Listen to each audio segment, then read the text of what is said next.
আমার শাশুড়ি আমার শার্টের কলার শক্ত করে চেপে ধরে টেনে এসে আমাকে বাড়ির বাইরে নিয়ে যাচ্ছে।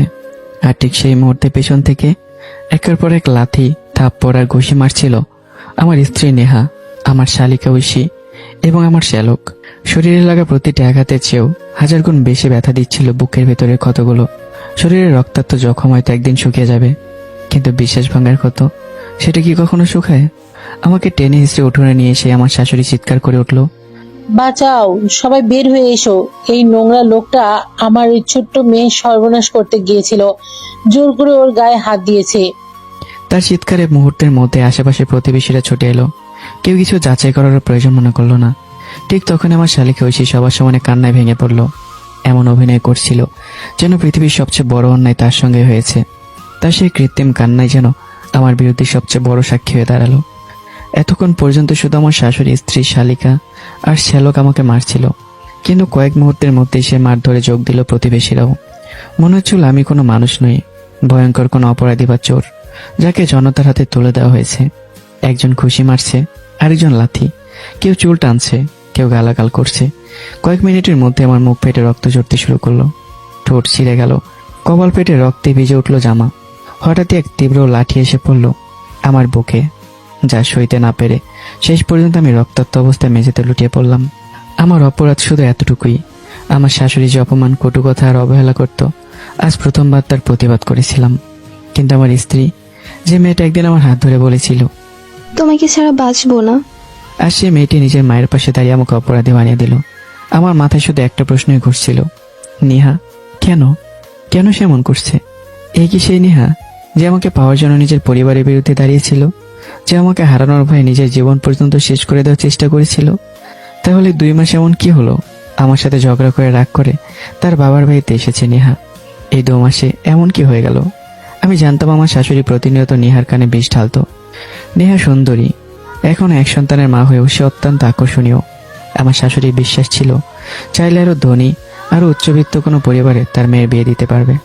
আর সেই লোভেই হয়তো শুরু হয়েছিল আমাদের সম্পর্কের ভাঙন ষড়যন্ত্র। এদিকে চারপাশে দাঁড়িয়ে থাকা মানুষগুলো একের পর এক আমাকে নিয়ে বিচার শুরু করে দিল। একজন ঘৃণা ভরা কণ্ঠে বলল, ছি, ঘরে এত সুন্দরী বউ থাকতে আবার শালিকার দিকে নজর, মানুষও তো নিচে নামতে পারে। আরেকজন বলে উঠল, এদের জন্যই সমাজ নষ্ট হচ্ছে, নিজের স্ত্রী রেখে অন্য মেয়েদের দিকে হাত বাড়ায়। আরেকজন দাঁত চেপে বলল, আর শালিকা, কাল রাস্তার জন্য মেয়েও নিরাপদ থাকবে না, এমন লোকে পুলিশের হাতে তুলে দেওয়া উচিত। আমার শাশুড়ি সঙ্গে সঙ্গে বলে উঠল, হ্যাঁ, আজই পুলিশে দেবো, ওকে আর কোনোভাবেই ছাড়া যাবে না। সেদিন বাড়িতে আমার শ্বশুর ছিলেন না। কিছুক্ষণ পর পুলিশ এসে পৌঁছালো। আমি আধমরা অবস্থায় পড়েছিলাম। পুলিশ এসে আমার হাতে হাত করা পুড়িয়ে টেনে তুলতেই চোখ পড়ল ঘরের এক কোণে। সেখানে দাঁড়িয়ে আছে নেহা আর ঐশী। দুজনে আমার দিকে তাকিয়ে মুসকে মুসকে হাসছে। সেই হাসি আমার শরীরের ক্ষতকে নয়, আমার ভালোবাসাকে হত্যা করছিল। যে হৃদয়ে নেহাকে নিয়ে হাজারো স্বপ্ন বুনেছিলাম, সেই হৃদয়টা যেন ধীরে ধীরে টুকরো টুকরো হয়ে যাচ্ছিল। হাত করা পড়া অবস্থায় শেষবারের মতো আমি নেহার দিকে তাকিয়ে বললাম, নেহা প্লিজ, এমন করো না। তুমি তো জানো আমি কিছুই করিনি, বিনা দোষে সবাই আমাকে মারলো, এখন আবার পুলিশ। অন্তত তুমি সত্যিটা বলো। নেহা ধীরে ধীরে আমার সামনে এসে দাঁড়ালো। তার চোখে এক ফোঁটা মায়া ছিল না, বরং ঠোঁটের কোণে ছিল তার ছেলের হাসি। সে ঠান্ডা গলায় বলল, তোকে বিয়ে করে আমার জীবনটাই শেষ হয়ে গেছে। আমি তোর মতো পরিবারের মানুষকে ডিজার্ভ করি না। আমি তোর চেয়ে অনেক উচ্চবিত্ত, অনেক ধনী পরিবার ডিজার্ভ করি। তারপর সে পুলিশের দিকে তাকিয়ে দৃঢ় কণ্ঠে বলল, অফিসার, একে নিয়ে যান। এদের মতো মানুষের কঠিন শাস্তি হওয়া উচিত, না হলে কোনো নারী নিরাপদ থাকবে না। সঙ্গে সঙ্গে পাশের বাড়ির এক মহিলা বললেন, ঠিকই বলেছেন, ঘরে স্ত্রী রেখে যে নিজের শালিকার দিকে হাত বাড়াতে পারে, তার কাছ থেকে দেশের কোনো নারী নিরাপদ নয়। কথাগুলো আমার কানে বারবার প্রতিধ্বনিত হতে লাগলো। চারদিকে শত মানুষের ভিড়, সবার চোখে আমি অপরাধী, কিন্তু আমার কথা শোনার মতো একজনও মানুষ নেই। আমার ঠোঁটের কোণে ধীরে ধীরে এক ফোঁটা তিক্ত হাসি ফুটে উঠল। মনে মনে নিজেকে বললাম, কে বলেছে এই দেশে শুধু নারীরাই নিরাপত্তাহীন? না, কথাটা সম্পূর্ণ সত্য নয়। এই দেশে অনেক সময় নির্দোষ পুরুষও নিরাপদ নয়, কারণ মিথ্যা অভিযোগে তার জীবনটাকে মুহূর্তের মধ্যে ধ্বংস করে দিতে পারে। আর যখন সত্য প্রমাণের আগেই সমাজ রায় দিয়ে দেয়, তখন তার সবচেয়ে বড় শাস্তি হয় নিজের নির্দোষত্ব প্রমাণ করার সুযোগটুকু সে হারিয়ে ফেলে। হাত করা পড়া অবস্থায় কাঁপতে কাঁপতে পকেট থেকে নিজের মোবাইলটা বের করলাম। স্ক্রিনের দিকে তাকাতেই বুকের ভেতরটা আরো মোচড় দিয়ে উঠল। মোবাইলটা অনেক আগেই ভেঙে গেছে, ভাঙ্গা স্ক্রিনে রাবার ব্যান্ড আর কালো টেপ পেঁচিয়ে কোনো মতে চালাচ্ছিলাম, কিন্তু একটা ফোন কেনার সামর্থ্য আমার ছিল না। আসলে সামর্থ্য ছিল না এই কথাটা পুরো সত্যি নয়। মা বাবা, ছোট ভাই বোন, স্ত্রী আর সন্তানদের চাহিদা পূরণ করতে করতে নিজের জন্য কিছু কেনার সুযোগ আর হয়ে ওঠেনি। একটা ভালো ফোন তো দূরের কথা, একটা সাধারণ নতুন ফোন কেনার স্বপ্নটা বহু আগে বিসর্জন দিয়েছিলাম। আমি পাশে দাঁড়িয়ে থাকা এক কনস্টেবলের দিকে তাকিয়ে ধীরে গলায় বললাম, পুলিশ ভাই, যদি কিছু মনে না করেন আপনার মোবাইলটা কি একটু দেবেন? বাসায় আমার মা বাবাকে একটা ফোন করতাম। লোকটা কয়েক সেকেন্ড আমার দিকে তাকিয়ে রইল। তার চোখে কর্তব্যের কঠোরতার পাশাপাশি এক ফোঁটা মানবিকতারও ছায়াও দেখতে পেলাম। হয়তো আমার রক্তাক্ত মুখটা দেখে তার মনটা নরম হয়ে গিয়েছিল। তিনি কোনো কথা না বলে নিজের মোবাইলে লক খুলে আমার হাতে এগিয়ে দিলেন। কাপা হাতে মোবাইলটা নিয়ে আমি মায়ের নম্বর ডায়াল করলাম। প্রথমবার ফোন ধরলেন না, দ্বিতীয়বার রিং হতে পাশ থেকে মায়ের কণ্ঠ ভেসে এলো। কে বলছেন? মায়ের কণ্ঠ শুনে আর নিজেকে সামলাতে পারলাম না। বুকের ভিতর জমে থাকা সমস্ত কষ্ট যেন কান্না হয়ে বেরিয়ে এলো। আমার কান্নার শব্দ শুনে মা বিরক্ত গলায় বললেন, কে বলছেন? এভাবে কান্নাকাটি করছেন কেন? কি হয়েছে সেটা আগে বলেন। আমি অনেক কষ্টে কান্না থামিয়ে বললাম, মা, আমি অনেক, তোমার বড় ছেলে। কথাটা বলে আবার গলাটা আটকে গেল। মা, আমার শাশুড়ি নেহা আর ওরা সবাই মিলে আমাকে খুব মেরেছে। শুধু তাই না, আমার নামে মিথ্যে অভিযোগ করে পুলিশে দিয়েছে। মা প্লিজ, তোমরা সবাই থানায় চলে আসো। আমি এখানে থাকতে পারবো না, আমাকে নিয়ে যাও মা প্লিজ। প্রতিটি শব্দ উচ্চারণ করতে আমার বুকটা যেন ফেটে যাচ্ছিল। মনে হচ্ছিল এক মুহূর্ত পরেই বুকের ভেতরে জমে থাকা সমস্ত আর্তনাদ পৃথিবীটাকে কাঁপিয়ে দেবে। কিন্তু ঠিক পরের মুহূর্তে মা যা বললেন তার জন্য আমি মোটেও একটু প্রস্তুত ছিলাম না। সেই কয়েকটি বাক্য আমার চারপাশের পৃথিবীটাকে মুহূর্তের মধ্যে অন্ধকার করে দিল। মনে হলো আমার নিঃশ্বাস বন্ধ হয়ে আসছে। মা নির্লিপ্ত কণ্ঠে বললেন, তুই যদি অপরাধ করে থাকিস পুলিশ তোকে ধরবে, এতে আমি কি করব? আমরা কি করব? তোর সমস্যা তুই নিজেই সমাধান কর। আমাদের ফোন দিবি না, তোকে ছাড়ানোর মতো টাকা আমাদের নেই, খরচও করতে পারবো না। মায়ের কথাগুলো শুনে আমার পুরো শরীর কেঁপে উঠল। মনে হলো শরীরের প্রতিটি লোম দাঁড়িয়ে গেছে। আমি যেন কোনো দুঃস্বপ্ন দেখছি। একটু পরে হয়তো ঘুম ভেঙে যাবে, সব আগের মতো হয়ে যাবে। কিন্তু না, বাস্তব কখনো কখনো দুঃস্বপ্নের চেয়ে অনেক বেশি নির্মম হয়। ঠিক তখনই পাশে থাকা কনস্টেবল বিরক্ত গলায় বললেন, কথা শেষ হয়েছে? হয়ে থাকলে ফোনটা আমাকে দিন। তার কথা আমি বুঝে গেলাম এটা কোনো স্বপ্ন নয়। আমি সত্যি এই নির্মম ব্যস্ততার মাঝখানে দাঁড়িয়ে আছি।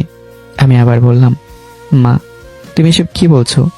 আমি কি তোমার সন্তান নই? আমি কি এই পরিবারের জন্য কিছুই করিনি? মা এবার আরো কঠিন গলায় বললেন, কি করেছিস তুই? দুবেলা ডাল ভাত খেতে দিয়েছিস, এই তো? ওটা তো তোর দায়িত্ব ছিল। কখনো ভালো কিছু খাওয়াতে পেরেছিস? তোর করার মতো আর কি ছিল? মায়ের প্রতিটি শব্দ যেন ধারালো ছুরির মতো আমার হৃদয়ে বেঁধছিল। মনে হচ্ছিল আমি আকাশের উপর দাঁড়িয়েছিলাম আর কেউ হঠাৎ আমাকে নিচে ঠেলে দিয়েছে। পায়ের নিচের মাটিটুকু যেন সরে গেছে।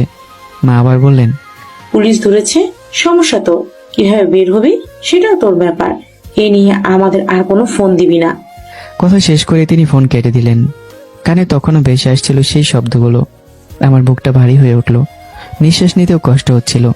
আমি মাথা নিচু করে মনে মনে বলতে লাগলাম, বাবা স্ট্রোক করার পর বাধ্য হয়ে চাকরি থেকে অবসর নিলেন।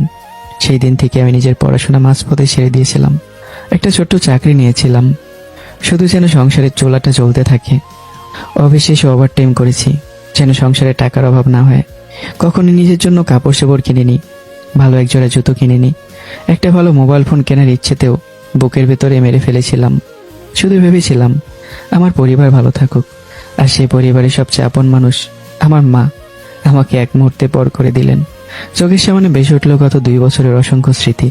আমার পায়ে জুতাটা ছিঁড়ে গিয়েছিল বহু আগেই, বারবার সেলাই করে সেটাই পরেছি। নতুন একজোড়া জুতা কেনার সাহস হয়ে ওঠেনি। প্রতিদিন অফিসে যাওয়া আসা মিলিয়ে 4 কিলোমিটার পথ হেঁটেছি শুধু 40 টাকা ভাড়া বাঁচানোর জন্য। 3 বছর ধরে পরিবারের সমস্ত দায়িত্ব নিজের কাঁধে তুলে নিয়েছি। এই 3 বছরে কখনো হোটেলে বসে 10 টাকার নাস্তাও খাইনি, কারণ মনে হতো সেই 10 টাকা দিয়ে হয়তো বাসার জন্য কিছু কেনা যাবে। নিজের প্রতিটি ইচ্ছাকে হত্যা করেছি, নিজের প্রতিটি স্বপ্নকে কবর দিয়েছি শুধু পরিবারের মুখে হাসি ফোটানোর জন্য। কিন্তু আজ যখন আমার জীবনের সবচেয়ে কঠিন মুহূর্তে শুধু একটি আশ্রয় চেয়েছিলাম, তখন আমার নিজের মায়ে বলে দিলেন, তুই নিজের সমস্যা নিজেই সামলাস। সেদিন বুঝে গিয়েছিলাম পৃথিবীর সবচেয়ে ভারী বোঝা দারিদ্রতা নয়, সবচেয়ে বড় কষ্ট হলো যার জন্য নিজের পুরো জীবন উৎসর্গ করো। একদিন সেই মানুষগুলো যদি তোমার সে ত্যাগের কোনো মূল্য না দেয়, আমার বুকের ভিতর জমে থাকা কষ্টগুলো আর কোনোভাবে আটকে রাখতে পারলাম না। মনে হচ্ছিল বুকের ঠিক মাঝখানে কেউ যেন ধারালো ছুরি দিয়ে বারবার চিড়ে দিচ্ছে। বুকের ভিতর জমে থাকা দীর্ঘদিনের যন্ত্রণা, অপমান, ক্ষত একসঙ্গে বিস্ফোরিত হয়ে উঠল। চোখের কোণ বেয়ে টপ টপ করে অশ্রু গড়িয়ে পড়তে লাগলো। মাথা নিচু করে বসে শুধু কাঁদছিলাম। সেই কান্নায় ছিল একজন স্বামীর অপমান, একজন সন্তানের অসহায়ত্ব, একজন বড় ভাইয়ের ভাঙা হৃদয়ের আর্তনাদ এবং নিজের সবচেয়ে আপন মানুষগুলোর কাছে পরাজিত হওয়ার গভীর বেদনা। আমার সে অসহায় কান্না দেখে পাশে বসে থাকা কনস্টেবলটি কিছুক্ষণ নিশ্চুপ হয়ে রইলেন। পুলিশের কঠোর পোশাকের আড়ালেও যে একটা কোমল হৃদয় লুকিয়ে থাকতে পারে তা তার চোখের দৃষ্টিতে স্পষ্ট হয়ে উঠছিল। তিনি ধীরে ধীরে নিজের পকেট থেকে মোবাইল ফোনটি বের করে আমার দিকে বাড়িয়ে দিয়ে শান্ত কণ্ঠে বললেন, আপনি চাইলে আরেকজনকে ফোন দিতে পারেন, কোনো সমস্যা নেই। হয়তো আপনার পরিবারের অন্য কেউ আসবেন। লোকটার কথায় আমি কিছুক্ষণ নির্বাক হয়ে তার মুখের দিকে তাকিয়ে রইলাম। বুকের ভেতর থেকে অজান্তে একটা দীর্ঘ শ্বাস বেরিয়ে এলো। মনে মনে শুধু একটা কথাই বললাম, রক্তের সম্পর্ক থাকলে সবাই আপন হয় না। কখনো কখনো সম্পূর্ণ অপরিচিত একজন মানুষও নিজের মানুষগুলোর চেয়ে অনেক বেশি আপন হয়ে ওঠে। কাঁপতে থাকা হাতে মোবাইলটা নিয়ে ছোট ভাই আদরের নাম্বারে কল দিলাম। রিং হতে লাগলো, একবার দুবার, তারপর ওপাশ থেকে বেশি হলো পরিচিত কণ্ঠ। হ্যালো, আসসালামু আলাইকুম, কে বলছেন? সেই কণ্ঠটা শুনতে বুকের ভেতর বাত যেন আবার ভেঙে গেল। গলা ভারী হয়ে এলো। চোখের পানি মুছে কোনো মতে নিজেকে সামলে বললাম, আদর, আমি তোর বড় ভাই হনিক। এরপর থেমে সবকিছু খুলে বললাম, কিভাবে আমাকে মিথ্যা অপবাদ দিয়ে নির্মমভাবে মারধর করা হয়েছে, কিভাবে আমার নিজের স্ত্রী, শাশুড়ি, শ্যালক আর শালিকা সবাই মিলে আমাকে অপরাধী বানিয়ে পুলিশের হাতে তুলে দিয়েছে। একটা কথাও লোকালাম না। মনের ভিতর তখন একটা ক্ষীণ আশা ছিল। ভেবেছিলাম অন্তত আমার ছোট ভাইটা হয়তো বলবে। ভাই, তুমি চিন্তা করো না, আমি এক্ষুনি আসছি। কিন্তু মানুষের আশা ভাঙার শব্দ হয়তো সত্যিই পৃথিবীর সবচেয়ে নিষ্ঠুর শব্দ। আমার সব কথা শেষ হতেই আদর ঠান্ডা নির্লিপ্ত গলায় বলে উঠল, এইসব কথা আমাকে কেন বলিস? আমি থানায় আসতে পারবো না, তোর জন্য 1 টাকাও খরচ করতে পারবো না। এক মুহূর্তে মনে হলো বিশাল একটা পাথর কেউ আমার বুকের উপর চাপিয়ে দিয়েছে। নিঃশ্বাস নিতেও কষ্ট হচ্ছিল। চোখের সামনে 4-5টা ঝাপসা হয়ে আসছিল। তবু সেই আশাটুকু আঁকড়ে ধরে ভাঙ্গা কণ্ঠেই বললাম, ভাই, আমি কি তোদের জন্য কিছুই করিনি? নিজের সব স্বপ্ন বিসর্জন দিয়ে তোদের মুখে হাসি ফোটানোর চেষ্টা করিনি? তোদের কোনো চাওয়া কি আমার সাধ্যের মধ্যে থেকে অপূর্ণ রেখেছি? ওপাশ থেকে কয়েক মুহূর্ত নীরবতা, তারপর আদরের ভারী কণ্ঠ আবারও ভেসে এলো। দেখো ভাইয়া, তুমি আমার বড় ভাই, তাই তোমাকে অসম্মান করতে চাই না। প্লিজ আমাকে আর ফোন করো না। এই ব্যাপারে আমি কিছুই করতে পারবো না। আমার জন্য এত কষ্ট করে টিউশনি করে জমানো টাকা খরচ করতে পারবো না। টুট করে লাইনটা কেটে গেল। সেই ছোট্ট শব্দটা যেন আমার জীবনের শেষ আশাটুকুকেও ছিন্ন ভিন্ন করে দিল। আমি স্থির হয়ে দাঁড়িয়ে রইলাম। চোখের পানি গড়িয়ে পড়ছে, অথচ তা মুছে ফেলার শক্তিটুকু যেন হারিয়ে ফেলেছি। মোবাইলে নিভে যাওয়া কালো স্ক্রিনে নিজের ভাঙা মুখটা দেখতে দেখতে মনে হলো আর শুধু ফোনের সংযোগ বিচ্ছিন্ন হয়নি, বিচ্ছিন্ন হয়ে গেছে আমার সমস্ত সম্পর্ক, সমস্ত বিশ্বাস, সমস্ত স্বপ্ন। আমার কাঁপতে থাকা হাতের দিকে তাকিয়ে কনস্টেবলটি আর চুপ থাকতে পারলেন না। ধীরে ধীরে এগিয়ে এসে বললেন, ভাই, আপনার কথা শুনে সত্যি অবাক হয়ে গেলাম। নিজের স্ত্রীও আপনাকে মারলো, শ্বশুরবাড়ির লোকজনও ছেড়ে দিল, এখন আবার নিজের মা আর ভাইও এইভাবে ফিরিয়ে দিল। তিনি কিছুক্ষণ থেমে আমার চোখের দিকে তাকিয়ে আবার বললেন, আসলে কি হয়েছিল শুরু থেকে বলবেন? আপনার চোখ বলছে এই ঘটনার পিছনে অনেক বড় একটা ইতিহাস লুকিয়ে আছে। আমি ধীরে ধীরে মাথা তুললাম, চোখের পানি মুছে দীর্ঘ একটা নিঃশ্বাস ফেললাম। মনে হলো বুকের ভেতর চাপা পড়ে থাকা অসংখ্য স্মৃতি একে একে জেগে উঠেছে। শুনুন তাহলে, সবকিছু শুরু আজ থেকে 3 বছর আগে। অতীত। চলুন আপনাদেরও সবাইকে একটু অতীত থেকে ঘুরিয়ে নিয়ে আসি। বাবা স্ট্রোক করার পর বাধ্য হয়ে চাকরি থেকে অবসর নিয়েছিলেন। এক মুহূর্তেই পুরো সংসারের দায়িত্ব এসে পড়েছিল আমার কাঁধে। নিজের পড়াশোনার স্বপ্নকে বুকের ভেতর কবর দিয়ে মাঝপথে পড়াশোনা ছেড়ে দিয়েছি। একটা ছোট্ট চাকরিতে যোগ দিয়েছিলাম।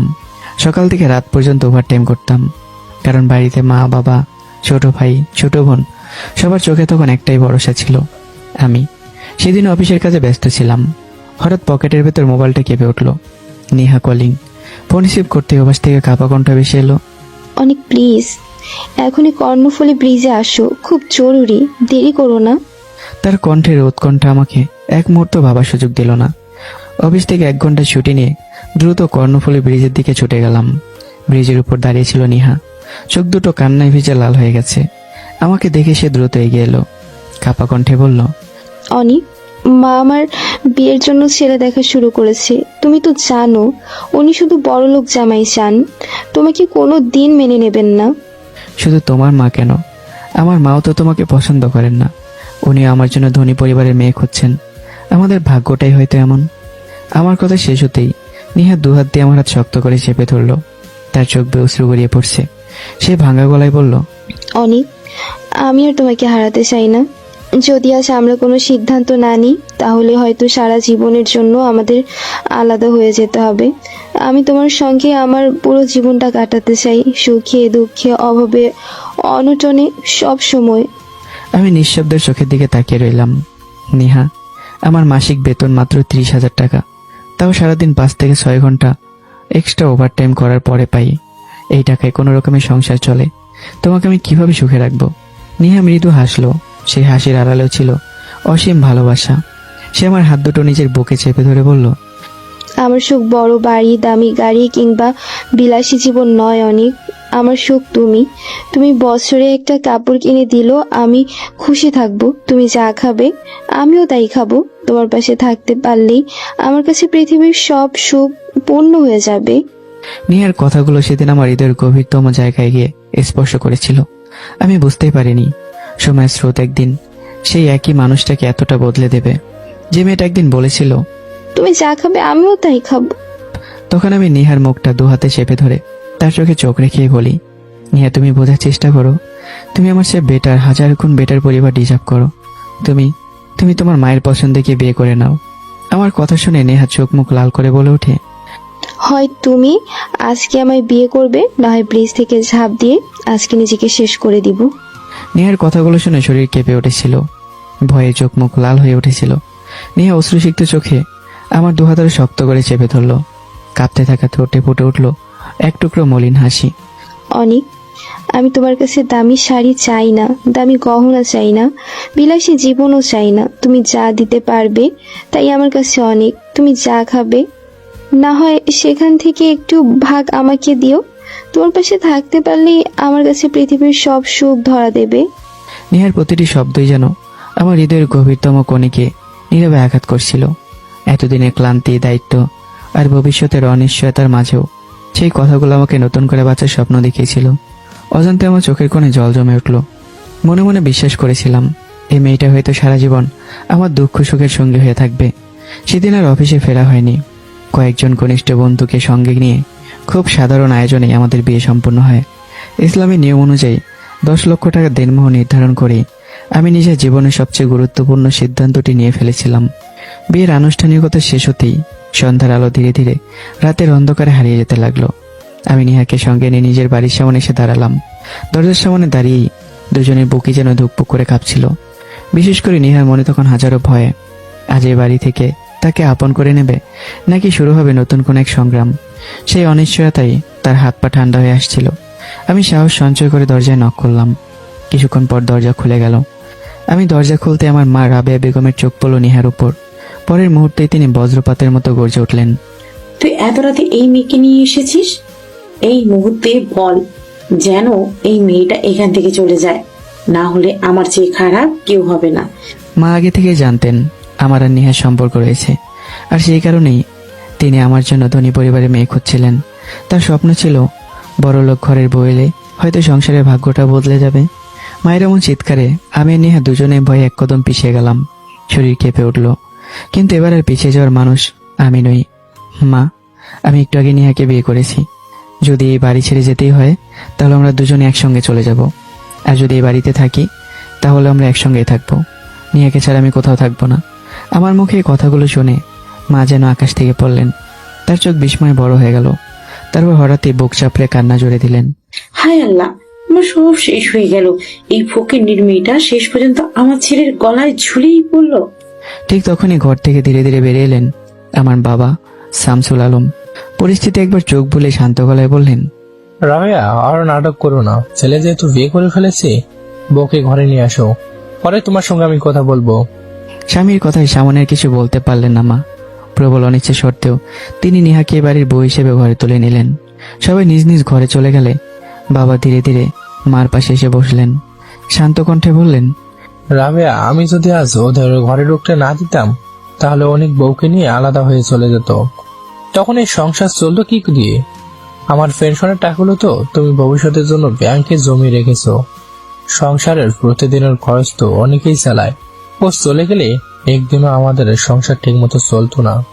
বাবার কথাগুলো শুনে মা কিছুটা নিশ্চুপ হয়ে গেলেন, কিন্তু সেই নীরবতার আড়ালে জন্ম নিল নতুন এক প্রতিজ্ঞা। মনে মনে বললেন, যেভাবেই হোক এই মেয়েকে আমি এই বাড়ি থেকে তাড়িয়ে ছাড়বো। কোন অবস্থাতেই তাকে এই সংসারে শান্তিতে থাকতে দেব না। সেই দিন থেকেই শুরু হলো আমার আর নিহার নতুন সংসার। প্রথম কয়েকটা দিন সবকিছু মোটামুটি স্বাভাবিকই ছিল, কিন্তু ধীরে ধীরে বদলে যেতে লাগলো পরিবেশ। মার কটু কথা, ছোট ভাইয়ের তাচ্ছিল্য, বোনের খোঁচা, এমনকি অনেক সময় বাবারও বিরক্তি, সব মিলিয়ে প্রতিটি দিন যেন আমার জন্য নতুন এক যুদ্ধ হয়ে উঠল। মাসের শেষ 5-6 দিনে যে একজন বেতনভোগী মানুষের জন্য কতটা কঠিন হতে পারে সেটা যারা চাকরি করে তারাই বোঝে। কিন্তু আমার পরিবারের কাছে সেই বাস্তবতার কোনো মূল্যই নেই। প্রতিদিন নতুন নতুন চাহিদা, নতুন নতুন অভিযোগ, আর আমার কাঁধে বাড়তে থাকা দায়িত্ব।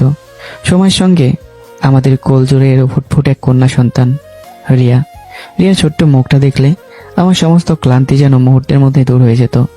বাইরের মানুষ দেখলে বলতো আমার সংসারটা বেশ সুখের, কিন্তু কেউ জানতো না প্রতিটি হাসির আড়ালে কত বড় অপমান, কত শত শত না পাওয়া কষ্ট, আর কত ত্যাগ লুকিয়ে রেখেছি। এভাবে দেখতে দেখতে কেটে গেল 3টে বছর। কিন্তু সত্যি কি এই 3 বছর সুন্দর ছিল, নাকি প্রতিটি দিন ছিল একজন বড় ছেলে নীরব আত্মত্যাগের আরেকটি অধ্যায়? একদিন সকালে আমার ঘুম ভাঙলো না মায়ের ডাকে, না কোনো চায়ের কাপের শব্দে। ঘড়ির টিকটিক শব্দ যেন আমাকে মনে করিয়ে দিল, উঠে পড় অনিক, এই সংসার নিজের থেকে চলবে না, তোকে চালাতে হবে। শহরের এক কোণে ছোট্ট একটা বাসা ভাড়া, সেই ঘরেই থাকি আমার বাবা, মা, ছোট ভাই আদর, ছোট বোন শারমিন, স্ত্রী নেহা, আর 2 বছরের ছেলে মেয়ে রিয়া।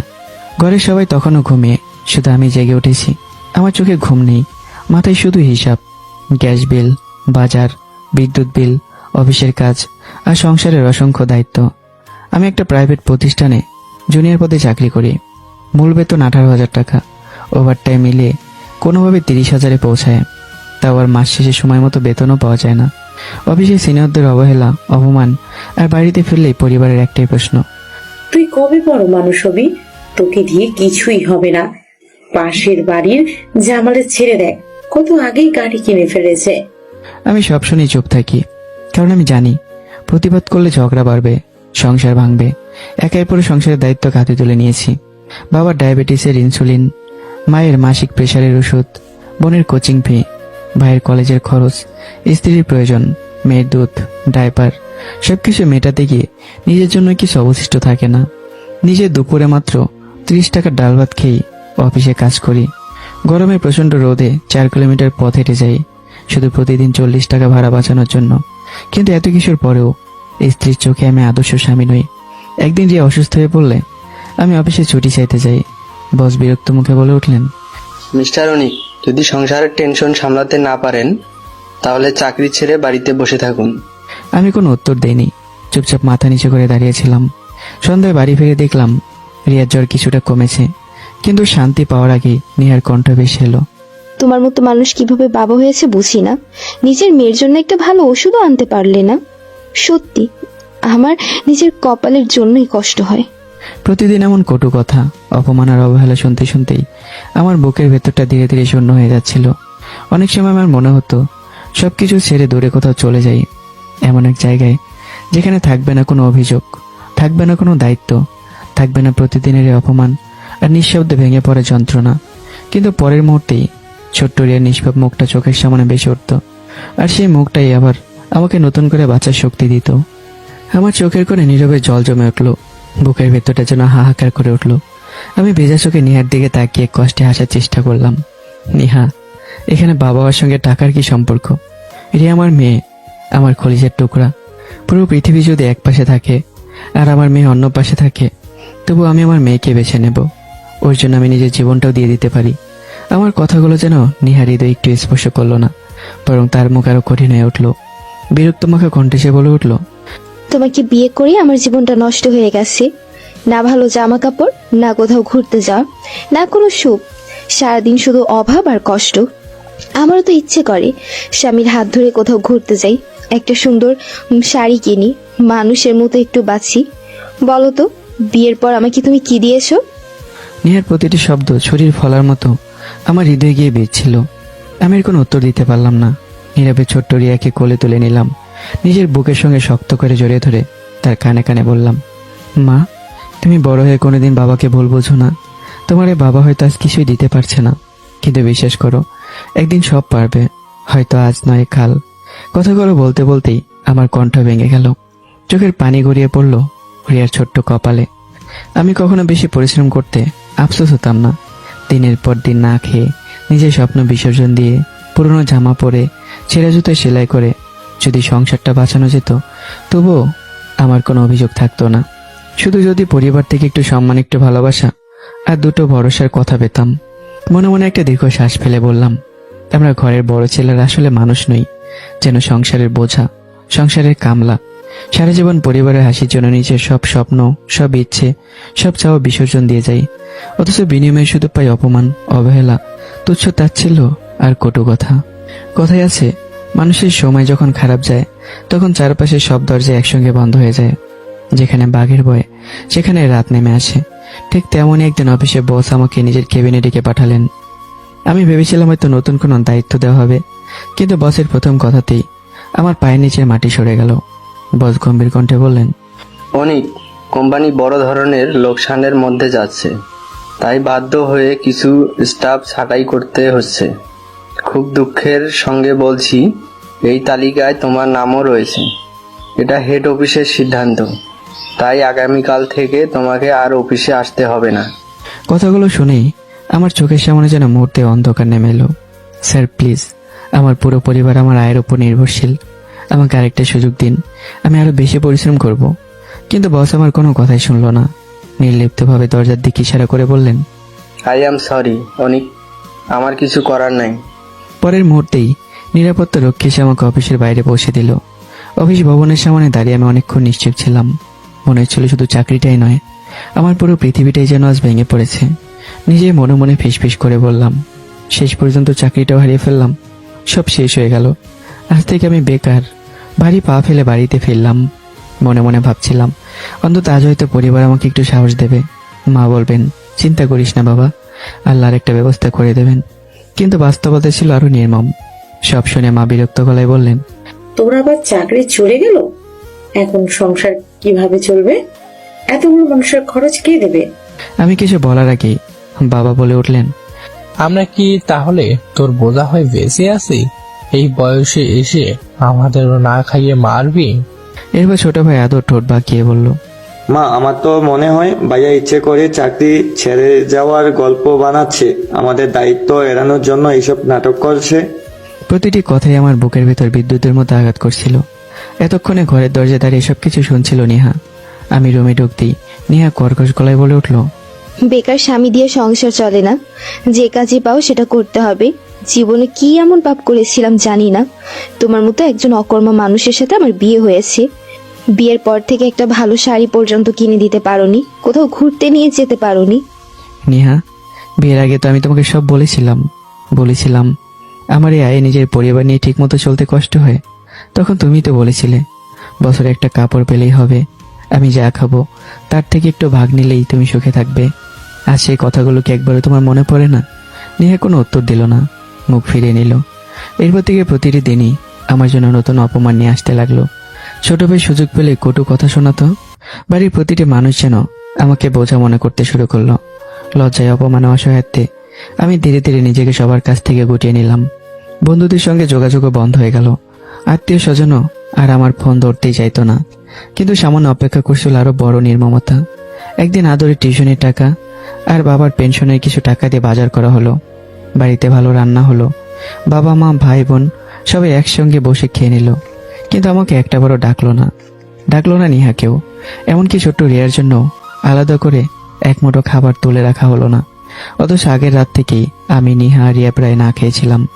সেদিন ক্ষুধার কষ্টের চেয়েও অপমানের কষ্ট অনেক বেশি ছিল। অবশেষে সহ্য করতে না পেরে নিহা নিজের মাকে ফোন করলো। সবকিছু শুনে ওপাশ থেকে তার মা বলল, তোকে আগেই বলেছিলাম এমন গরিব ঘরে বিয়ে করিস না। তখন আমার কথা শুনিসনি, এখন তোর রূপ যৌবন আছে, চলে আয়, আমি তোকে বড়লোক কোটিপতির ঘরে বিয়ে দেব। মনে রাখিস, ভালোবাসা ছাড়া মানুষ কোনোভাবে বেঁচে থাকতে পারে, কিন্তু টাকা ছাড়া জীবন চলে না। ফোন কেটে যাওয়ার পরই নেহা অনেকক্ষণ চুপ করে বসে রইল। তারপর মনে মনে বলল, মা ঠিকই বলেছে, ভালোবাসা দিয়ে হয়তো কবিতা লেখা যায়, কিন্তু সংসার চালানো যায় না। টাকা ছাড়া মানুষ সত্যিই অচল। সন্ধ্যায় আমি বাড়ি ফিরতেই নেহা ঠান্ডা গলায় বলল, আমি বাবার বাড়ি চলে যাচ্ছি, আমাকে আর ফোন করবে না। তোমার মতো একজন অকর্ম অসহায় মানুষের সঙ্গে থেকে আমার জীবনটা শেষ হয়ে গেছে। আমি হতভম্ব হয়ে বললাম, তোমার মা তো আমাদের বিয়ের পর একদিনও তোমার খোঁজ খবরই নেননি, তিনি কি তোমাকে বাড়িতে থাকতে দেবেন? নেহা বিরক্ত হয়ে উত্তর দিল, সেটা আমি আর আমার মা বুঝবো, তোমাকে সেটা নিয়ে ভাবতে হবে না। আমি অনেক চেষ্টা করেও নেহাকে থামাতে পারলাম না। নেহা যখন ছোট্ট রিয়াকে নিয়ে দরজার বাইরে বেরিয়ে যাচ্ছিল, তখন রিয়া দুহাত বাড়িয়ে আমার দিকে ঝাঁপিয়ে পড়ে অঝরে কাঁদতে লাগলো। সেজন্য কিছুতেই বাবার বুক ছেড়ে যেতে চাইছিল না। আমি কাঁপতে থাকা হাতে নিজের মেয়েকে বুকে জড়িয়ে ধরলাম। চোখ বেয়ে টপ টপ করে জল গড়িয়ে পড়তে লাগলো। তোর মা হয়তো ঠিকই বলেছে মা, আমি তোকে এখনো সুন্দর একটা জীবন দিতে পারিনি, তোকে পৃথিবীর সুখ দেখাতে পারিনি। আমি তো একজন ব্যর্থ স্বামী, ব্যর্থ বাবা, কিন্তু বিশ্বাস কর, তোকে ভালোবাসার ক্ষেত্রে আমি কোনোদিনও ব্যর্থ বাবা হতে চাইনি। রিয়া কিছুই বুঝতে পারলো না। সে শুধু আমার গলা শক্ত করে জড়িয়ে ধরে অবিরাম কাঁদতে লাগলো। আর সেই কান্নার শব্দেই যেন একজন ভেঙে পড়া বাবার বুকের ভেতর জমে থাকা সব স্বপ্ন নীরবে ভেঙে চুরমার হয়ে গেল। নিয়ে চলে যাওয়ার পর যেন আমার জীবন থেকে শেষ আলোটুকু নিভে গেল। দিনের পর দিন আমি সেই নিজের ছোট্ট ঘরের কোণে চুপচাপ পড়ে থাকতাম। ক্ষুধায় পেট মোচড় দিয়ে উঠলেও বালিশটা বুকের সঙ্গে শক্ত করে চেপে ধরতাম, যেন তুলুর সে বালিশটাই কিছুক্ষণের জন্য ক্ষুধার যন্ত্রণা ভুলিয়ে দিতে পারবে। এদিকে পুরো পরিবার বাবার পেনশনের টাকা দিয়ে বাজার করত, রান্না করত, সবাই একসঙ্গে বসে পেট ভরে খেত। অথচ সেই সংসারের সবচেয়ে বড় অবদান রাখা মানুষটিকে একটাবারের জন্য কে বলতো না, অনেক এসে ভাত খেয়ে নে। দেখতে দেখতে কেটে গেল 1 মাস, তারপর 1.5 মাস কেটে গেল। এই অল্প সময়েই আমার শরীর যেন অর্ধেক হয়ে গেল। কোনোদিন একবেলা খাবার জুটত, কোনোদিন সারাদিনে না খেয়ে কাটিয়ে দিতাম। ক্ষুধা যখন আর সহ্য হতো না, তখন পরিচিত কোনো বন্ধুর বাড়িতে যেতাম। খাবারের সময় হওয়া পর্যন্ত লজ্জা ভুলে বসে থাকতাম, হয়তো কে একবেলা খেতে দেবে এই আশায়। কিন্তু মানুষের অভাব যেমন লুকিয়ে থাকে না, তেমনি ক্ষুধা বেশি দিন গোপন থাকে না। অল্প কিছুদিনের মধ্যেই বন্ধুদের মধ্যেও কানাঘুষা শুরু হয়ে গেল। কেউ আর আমাকে ফোন করতো না, কেউ বাড়িতে ডাকতো না, যেন অভাবী মানুষটা তাদের কাছে বোঝা হয়ে গেছে। এভাবে একদিন খবর পাওয়া গেল একটি বাসায় দারোয়ান প্রয়োজন। কোন রকম দ্বিধা না করে সেখানে চলে গেলাম। বাড়ির মালিক আমার দিকে কিছুক্ষণ তাকিয়ে থেকে বলল, আচ্ছা একটু বসুন, আমার স্ত্রী আসুক তারপর কথা বলছে, সামনের রুমের সোফায় বসুন। আমি নীরবে গিয়ে বসে রইলাম। কিছুক্ষণ পর ভদ্রমহিলা এসে আমার সঙ্গে কথা বলতে শুরু করলেন।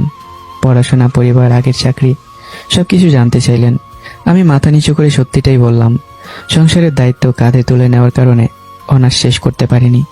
সবকিছু শুনে তারা সিদ্ধান্ত নিলেন আপাতত দারোয়ানের কাজটি আমাকে দেবেন। ভদ্রমহিলা মৃদু এসে বললেন, বসো, আমি চা পাঠাচ্ছি। চায়ের কথা শুনেই আমার পেটটা যেন আরো মোচড় দিয়ে উঠল। গত 3 দিন ধরে আমার মুখে এক মুঠো ভাত পড়েনি। ক্ষুধা তখন লজ্জা, আত্মসম্মান সবকিছুকে হার মানিয়ে দিয়েছে। সকল লজ্জা ভুলেই আমি কাপা গলায় বললাম, ম্যাডাম, যদি কিছু মনে না করেন, আজ 3 দিন ধরে আমি কিচ্ছু খাইনি, সম্ভব হলে অল্প একটু ভাত খেতে দেবেন। কথাগুলো বলতে বলতে আমার চোখ নিচু হয়ে গেল। জীবনে প্রথমবার আমি নিজের ক্ষুধার কথা মুখ ফুটে কাউকে বললাম। আমার সেই কথাগুলো শুনে ভদ্রলোক ও তার স্ত্রী দুজনে স্তব্ধ হয়ে গেলেন। তাদের চোখ ভিজে উঠল। ভদ্রমহিলা মনে মনে বললেন, একজন মানুষ কতটা অসহায় হলে নিজের লজ্জা ভুলে এভাবে এক মুঠো ভাত চাইতে পারে। এক মুহূর্ত দেরি করলেন না তারা। নিজেদের হাতেই আমাকে পেট ভরে ভাত খাওয়ালেন। খাওয়া শেষে বিদায়ের সময় ভদ্রলোক আমার হাতে 10,000 টাকা তুলে দিয়ে বললেন, এগুলো অগ্রিম রাখো, চাকরি শুরু করলে ধীরে ধীরে কেটে নেব, এখন তোমার বেশি দরকার। আমার চোখ ভিজে উঠল। অনেকদিন পর মনে হলো পৃথিবীতে এখনো কিছু মানুষ আছে যারা রক্তের সম্পর্ক না হয়েও মানুষের পাশে দাঁড়াতে জানে। টাকাটা বুকের সাথে চেপে ধরে সোজা রওনা দিলাম শ্বশুর বাড়ির উদ্দেশ্যে। আমার একটাই ইচ্ছা, নিহাকে আর ছোট্ট রিয়াকে নিয়ে আবারও নতুন করে সংসার শুরু করব। নিহাদের বাড়িতে গিয়েই, নিহা রেডি হও, চলো বাসায় ফিরে যাই। কিন্তু আমার কথার উত্তর এলো তীব্র অপমানের ভাষায়। নিহা আর তার মা এমন সব কথা বলতে শুরু করলেন যেগুলো একজন পুরুষের আত্মসম্মানকে মুহূর্তের মধ্যে চূর্ণ বিচূর্ণ করে দিতে পারে। হঠাৎ আমার শাশুড়ি তার ছেলের হাসি হেসে বললেন, তুই আদৌ পুরুষ মানুষ তো? আমার তো এখন সন্দেহ হচ্ছে।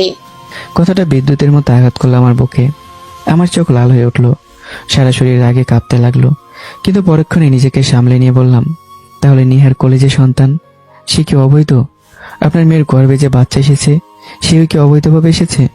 এই কথাটুকুই যেন আগুনে ঘি ঢেলে দিল। মুহূর্তের মধ্যে শাশুড়ি, শালিকা, নেহা ক্ষিপ্ত হয়ে উঠল। কেউ জুতা দিয়ে মারতে লাগলো, কেউ ধাক্কা দিতে লাগলো। একই সঙ্গে শাশুড়ি চিৎকার করে আশেপাশের মানুষকেও ডাকতে শুরু করলো। বাঁচাও, আমার ছোট্ট মেয়ের এই সর্বনাশ করে ফেলেছে। সবাই এসো, আমার ছোট্ট মেয়ের সর্বনাশ করে ফেলেছে। আর এরপর কি ঘটেছিল তা তো আপনারা জানেনই। তবে পুলিশ নিয়ে যাওয়ার আগে আমি শেষবারের মতো নিহার দিকে তাকিয়ে বলেছিলাম, আজ আমি বিপদে আছি বলেই তুমি আমার হাত ছেড়ে দিলে। মনে রেখো, মানুষের দুঃসময়ে যে পাশে থাকে, সুখের দিনেও সেই মানুষেরই পাশে থাকার অধিকার রাখে। কিন্তু আজ তুমি তোমার পরিবার আমার সঙ্গে যা করলে, তারপরে এই জীবনে তোমার জন্য আমার হৃদয়ে আর কোনো জায়গা থাকবে না। নিজের রূপের অহংকারে তুমি আজ অন্ধ হয়ে গেছো। মনে রেখো নিহা, ফুলের সৌরভ যেমন চিরস্থায়ী নয়, তেমনি মানুষের সৌন্দর্য আর গৌরবও চিরস্থায়ী নয়। আরেকটা কথা, আল্লাহ ছাড় দেন কিন্তু ছেড়ে দেন না। এই ছিল আমার অতীত, এই ছিল ঘটে যাওয়া সব ঘটনা। এবার বর্তমান। আমার মুখে শেষ কথাগুলো শুনে থানার ভেতর অদ্ভুত এক নীরবতা নেমে এলো। এতক্ষণ ধরে আমার জীবনের প্রতিটি ঘটনা শুনতে শুনতেই 3 জন কনস্টেবলের চোখও অশ্রুসিক্ত হয়ে উঠেছিল। যে কনস্টেবলটি নিজের মোবাইলটি আমার হাতে তুলে দিয়েছিল, সে গিয়ে এসে আমার কাঁধে হাত রেখে বলল, কান্না করো না ভাই, আল্লাহ উত্তম পরিকল্পনাকারী। বিশ্বাস রাখো, অন্যায়ের বিচার একদিন হবেই। আর তোমার সঙ্গে যা হয়েছে দুঃখের বিষয় হলেও সত্যি, এই দেশের অসংখ্য ঘরের বড় ছেলে প্রতিদিন নীরবে এমন কষ্টই বয়ে বেড়ায়। তারা পরিবারের জন্য নিজের সবকিছু বিসর্জন দেয়, অথচ সবচেয়ে বেশি অবহেলিত তারাই হয়। মামলার পর আমি বারবার নিজের পরিবারের খোঁজ নেওয়ার চেষ্টা করেছি। কারাগারের ভেতর থেকেও পরিচিত মানুষদের মাধ্যমে খবর পাঠিয়েছিলাম, একবার শুধু মা বাবা এসে দেখা করুক, একবার শুধু কেউ এসে বলুক, ভয় পাস না, আমরা আছি। কিন্তু দিন কেটে গেল, সপ্তাহ পেরিয়ে গেল, পরিবারে কেউ দেখা করতে তো এলোই না, বরং আমার খবরটুকু কেউ নিল না। তবে সবাই যখন মুখ ফিরিয়ে নিল, তখন একদিন লুকিয়ে কারাগারে দেখা করতে এলো আমার ছোট বোন শারমিন। লোহার শিখের ওপারে দাঁড়িয়ে ছোট বোনটাকে দেখেই আমি বিস্ময় চোখ বড় বড় করে ফেললাম। শারমিন, তুই এখানে কিভাবে এলি? শারমিনা নিজেকে সামলাতে পারলো না, ফুপিয়ে ফুপিয়ে কাঁদতে কাঁদতে বলল, ভাইয়া, আমাদের পুরো পরিবারটাই স্বার্থপর হয়ে গেছে। মা, বাবা, আদর ভাইয়া সবাই। তোকে না খাইয়ে যখন সবাই খেত, তখন আমি অনেকবার লুকিয়ে তোর জন্য খাবার নিয়ে যেতে চেয়েছিলাম, কিন্তু একদিন মা দেখে ফেলেছিল। সেদিন আমাকে এত মেরেছে শুধু তোর জন্য ভাত নিয়ে যেতে চেয়েছিলাম বলে। বোনের প্রতিটি শব্দ যেন আমার বুকের গভীরে এসে আঘাত করলো। এতক্ষণ যে মানুষটা নিজের চোখের পানি আটকে রেখেছিল, সে আর পারল না। দু চোখ বেয়ে অঝরে অশ্রু গড়িয়ে পড়তে লাগলো। শারমিন আমার কাঁপতে থাকা হাত শক্ত করে ধরে আবার বলল, ভাইয়া, ভাবি তোর বিরুদ্ধে ডিভোর্সের মামলা করেছে। আমি একজন উকিলের সঙ্গে কথা বলেছি, উনি বলেছেন তোকে জামিনে বের করতে প্রায় 20,000 টাকা লাগবে। আর বের হওয়ার পর আদালতের নির্দেশ অনুযায়ী 3 মাসের মধ্যে ভাবিকে 10 লক্ষ টাকা দেনমোহর পরিশোধ করতে হবে, না হলে আবারও বড় বিপদে পড়বি। কথাগুলো শুনে আমার মনে হলো আমার পায়ের নিচের মাটিটুকু সরে গেছে, সারা শরীর শীতল হয়ে এলো। অবিশ্বাসে ভরা চোখে বোনের দিকে তাকিয়ে বললাম, এত টাকা আমি কোথায় পাবো শারমিন? জীবনে তো একসঙ্গে এত টাকা চোখেও দেখিনি। শারমিন আমার হাতারে শক্ত করে ধরে দৃঢ় কণ্ঠে বলল, আমি জানি তুই নির্দোষ। আমার ভাই এমন কাজ কোনো দিনও করতে পারে না। তোকে জামিনে বের করা আমার দায়িত্ব। আমি যেভাবেই হোক টাকার ব্যবস্থা করব, কিন্তু পরে ভাবি দেনমোহরের টাকা কিভাবে দিবি সেটা তোকে ভাবতে হবে। বোনের কথা শুনে আমার বুকটা মোচড় দিয়ে উঠল। মনে মনে ভাবলাম, আমার স্ত্রী নিহা আমার স্বপ্ন, আমার ভালোবাসা, আমার সংসার সবকিছু ধ্বংস করে দিল। আর যাদের জন্য সারা জীবন নিজের জীবনটা বিলিয়ে দিলাম, সে মা বাবা আজ আমাকে পর করে দিল। কখনো কখনো মনে হয় নিজের সন্তানের সঙ্গে সৎ মা বাবা হয়তো এতটা নিষ্ঠুর হতে পারে না। এখন আমি কোত্থেকে এত টাকা জোগাড় করব? শারমিন অবাক হয়ে বলল, জানিস ভাইয়া, মা বাবা এখন তোকে নিয়ে শুধু খারাপ কথা বলে। তারা স্পষ্ট বলেছে তোর জন্য 1 টাকাও খরচ করবে না। বাবার অবসরের সব টাকা তারা আদর ভাইয়ের ভবিষ্যতের জন্য তুলে রেখেছে। তাদের স্বপ্ন আদর একদিন বড় ডক্টর কিংবা ইঞ্জিনিয়ার হবে, তখন নাকি তারা সুখে জীবন কাটাবে। তাই তোর জন্য তাদের কাছে কোনো টাকা নেই। কিন্তু তুই ভয় পাস না, আমি আছি। আমি তোকে বের করব, ইনশাআল্লাহ। ছোট বোনের কথাগুলো শুনে আমার বুক ভরে উঠল এক অদ্ভুত অনুভূতিতে। এত বড় পৃথিবীতে, এত বড় পরিবার, অন্তত একজন মানুষ এখন আমাকে বিশ্বাস করে। অন্তত একজন মানুষ এখন আমার নির্দোষ চোখ দুটো পড়তে পারে। এরপর শারমিন নিজের বন্ধু বান্ধব, সহপাঠী যার কাছে পেরেছে সবার কাছে সাহায্য চেয়েছে। কেউ 500 টাকা দিয়েছে, কেউ 1000 টাকা, কেউ আবার নিজের সামর্থ্য অনুযায়ী পাশে দাঁড়িয়েছে। নিজের জমানো টাকাও বের করে দিয়েছে সে। সব মিলে প্রায় 18,000 টাকা জোগাড় হলো। বাকিটা বিভিন্নভাবে ব্যবস্থা করে অবশেষে সে আমাকে জামিনে মুক্ত করতে সক্ষম হলো। জেল থেকে বেরিয়ে আমি ধীর পায়ে হাঁটছিলাম। মাথার উপর বিশাল আকাশ, অথচ বুকের ভেতরটা ছিল শূন্য। হাঁটতে হাঁটতে মনে মনে শুধু একটা কথাই বললাম, মানুষের জীবনে খারাপ সময় আসা দরকার, না হলে আপন আর পরের পার্থক্য কোনোদিনও বোঝা যায় না। সুখের দিনে সবাই পাশে থাকে, কিন্তু দুঃসময় চিনিয়ে দেয় কে সত্যিই নিজের মানুষ আর কে শুধু প্রয়োজনের সম্পর্ক। খারাপ সময় না আসলে আশেপাশে চিরচেনা অকৃতজ্ঞ বেঈমানদের কখনো চেনাই যেত না। তো অবশ্যই সবাই একটা না একটা সময় ইচ্ছে করে হোক আর যেভাবে হোক খারাপ সময়ে পড়া উচিত। বাড়ি ফেরার আগে আমি আমার আইনজীবীর সঙ্গে দেখা করলাম। কিছুক্ষণ কথা বলার পর আইনজীবী একটা নোটিশ আমার হাতে তুলে দিলেন। কাপা হাতে কাগজটা খুলতে আমার চোখ স্থির হয়ে গেল। সেখানে স্পষ্ট লেখা, আগামী 3 মাসের মধ্যে মিস নেহাকে 10 লক্ষ টাকা দেনমোহর পরিশোধ করা বাধ্যতামূলক। কাগজটা হাতে নিয়ে আমি যেন পাথর হয়ে গেলাম। মাথার ভেতরে অসহ্য যন্ত্রণা শুরু হলো।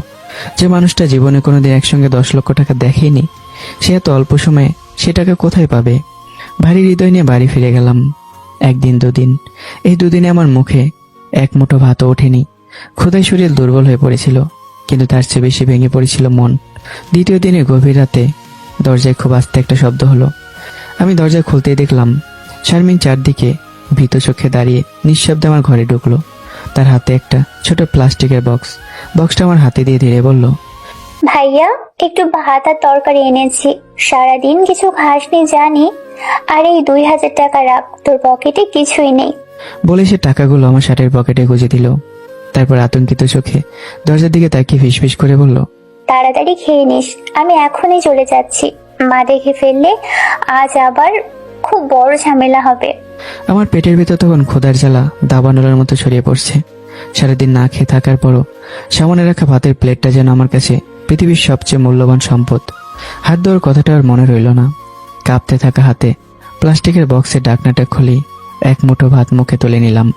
প্রথম লোকমাটা গলা দিয়ে নামতেই মনে হলো দাউ দাউ করে জ্বলে ওঠা আগুনের উপর কেউ 1 বালতি শীতল পানি ঢেলে দিয়েছে। ক্ষুধায় কুকড়ে যাওয়া শরীরটা যেন ধীরে ধীরে একটু শক্তি ফিরে পাচ্ছিল। কিন্তু ভাগ্যে যেন আমার মুখের হাসিটুকু সহ্য করতে পারল না। অর্ধেক পথ খাওয়া শেষ হতে না হতেই হঠাৎ দরজাটা সজোরে খুলে গেল। মুহূর্তের মধ্যে ছোট ভাই আদর ঘরে ঢুকে কোনো কথা না বলেই আমার কাঁধ লক্ষ্য করে সজোরে একটা লাথি মারল। অপ্রস্তুত হয়ে আমি ছিটকে মেঝেতে পড়ে গেলাম। আমার হাত থেকে ভাতের বাক্সটা ছিটকে দূরে গিয়ে পড়ল। সাদা ভাত আর তরকারি পুরো মেঝে জুড়ে ছড়িয়ে পড়ল। যে খাবারটা কয়েক মুহূর্ত আগে আমার কাছে বেঁচে থাকা শেষ আশ্রয় ছিল, সেটা এখন ধুলোর সঙ্গে মিশে গেল। আদরের চোখে মুখে তখন ঘৃণার বিদ্বেষ। সে দাঁতে দাঁত চেপে চিৎকার করে উঠল, আমাদের বাড়ি থেকে তুই চুরি করে খাবার খাস? এত বড় সাহস তোর! কথাটা শেষ হতেই আবারও 2-1টা লাথি বসিয়ে দিল আমার গায়ে। মেঝেতে পড়ে থাকা আমি শুধু বিস্মিত চোখে নিজের ছোট ভাইটার দিকে তাকিয়ে রইলাম। কোনো প্রতিবাদ করলাম না, শুধু বুকের ভেতরটা মোচড় দিয়ে উঠল। মনে মনে শুধু বললাম, একটা মানুষ কতটা নিষ্ঠুর হলে নিজের বড় ভাইকে 2 মুঠো ভাত খাওয়ার অপরাধে এভাবে অপমান করতে পারে? কতটা অমানুষ হলে একজন ভাত খাওয়ারত অবস্থায় মানুষকে তার ছোট ভাই হয়ে লাথি মারতে পারে? ঠিক তখনই দ্রুত পায়ে ঘরে ঢুকলেন মা। ছোট ভাইয়ের মুখে সব কথা শুনে তিনি একবার সত্য মিথ্যা যাচাই করার চেষ্টা করলেন না, বরং রাগে ফুঁসতে ফুঁসতে বললেন, তোর এত বড় সাহস, এই বাড়ি থেকে চুরি করে খাবার খাস?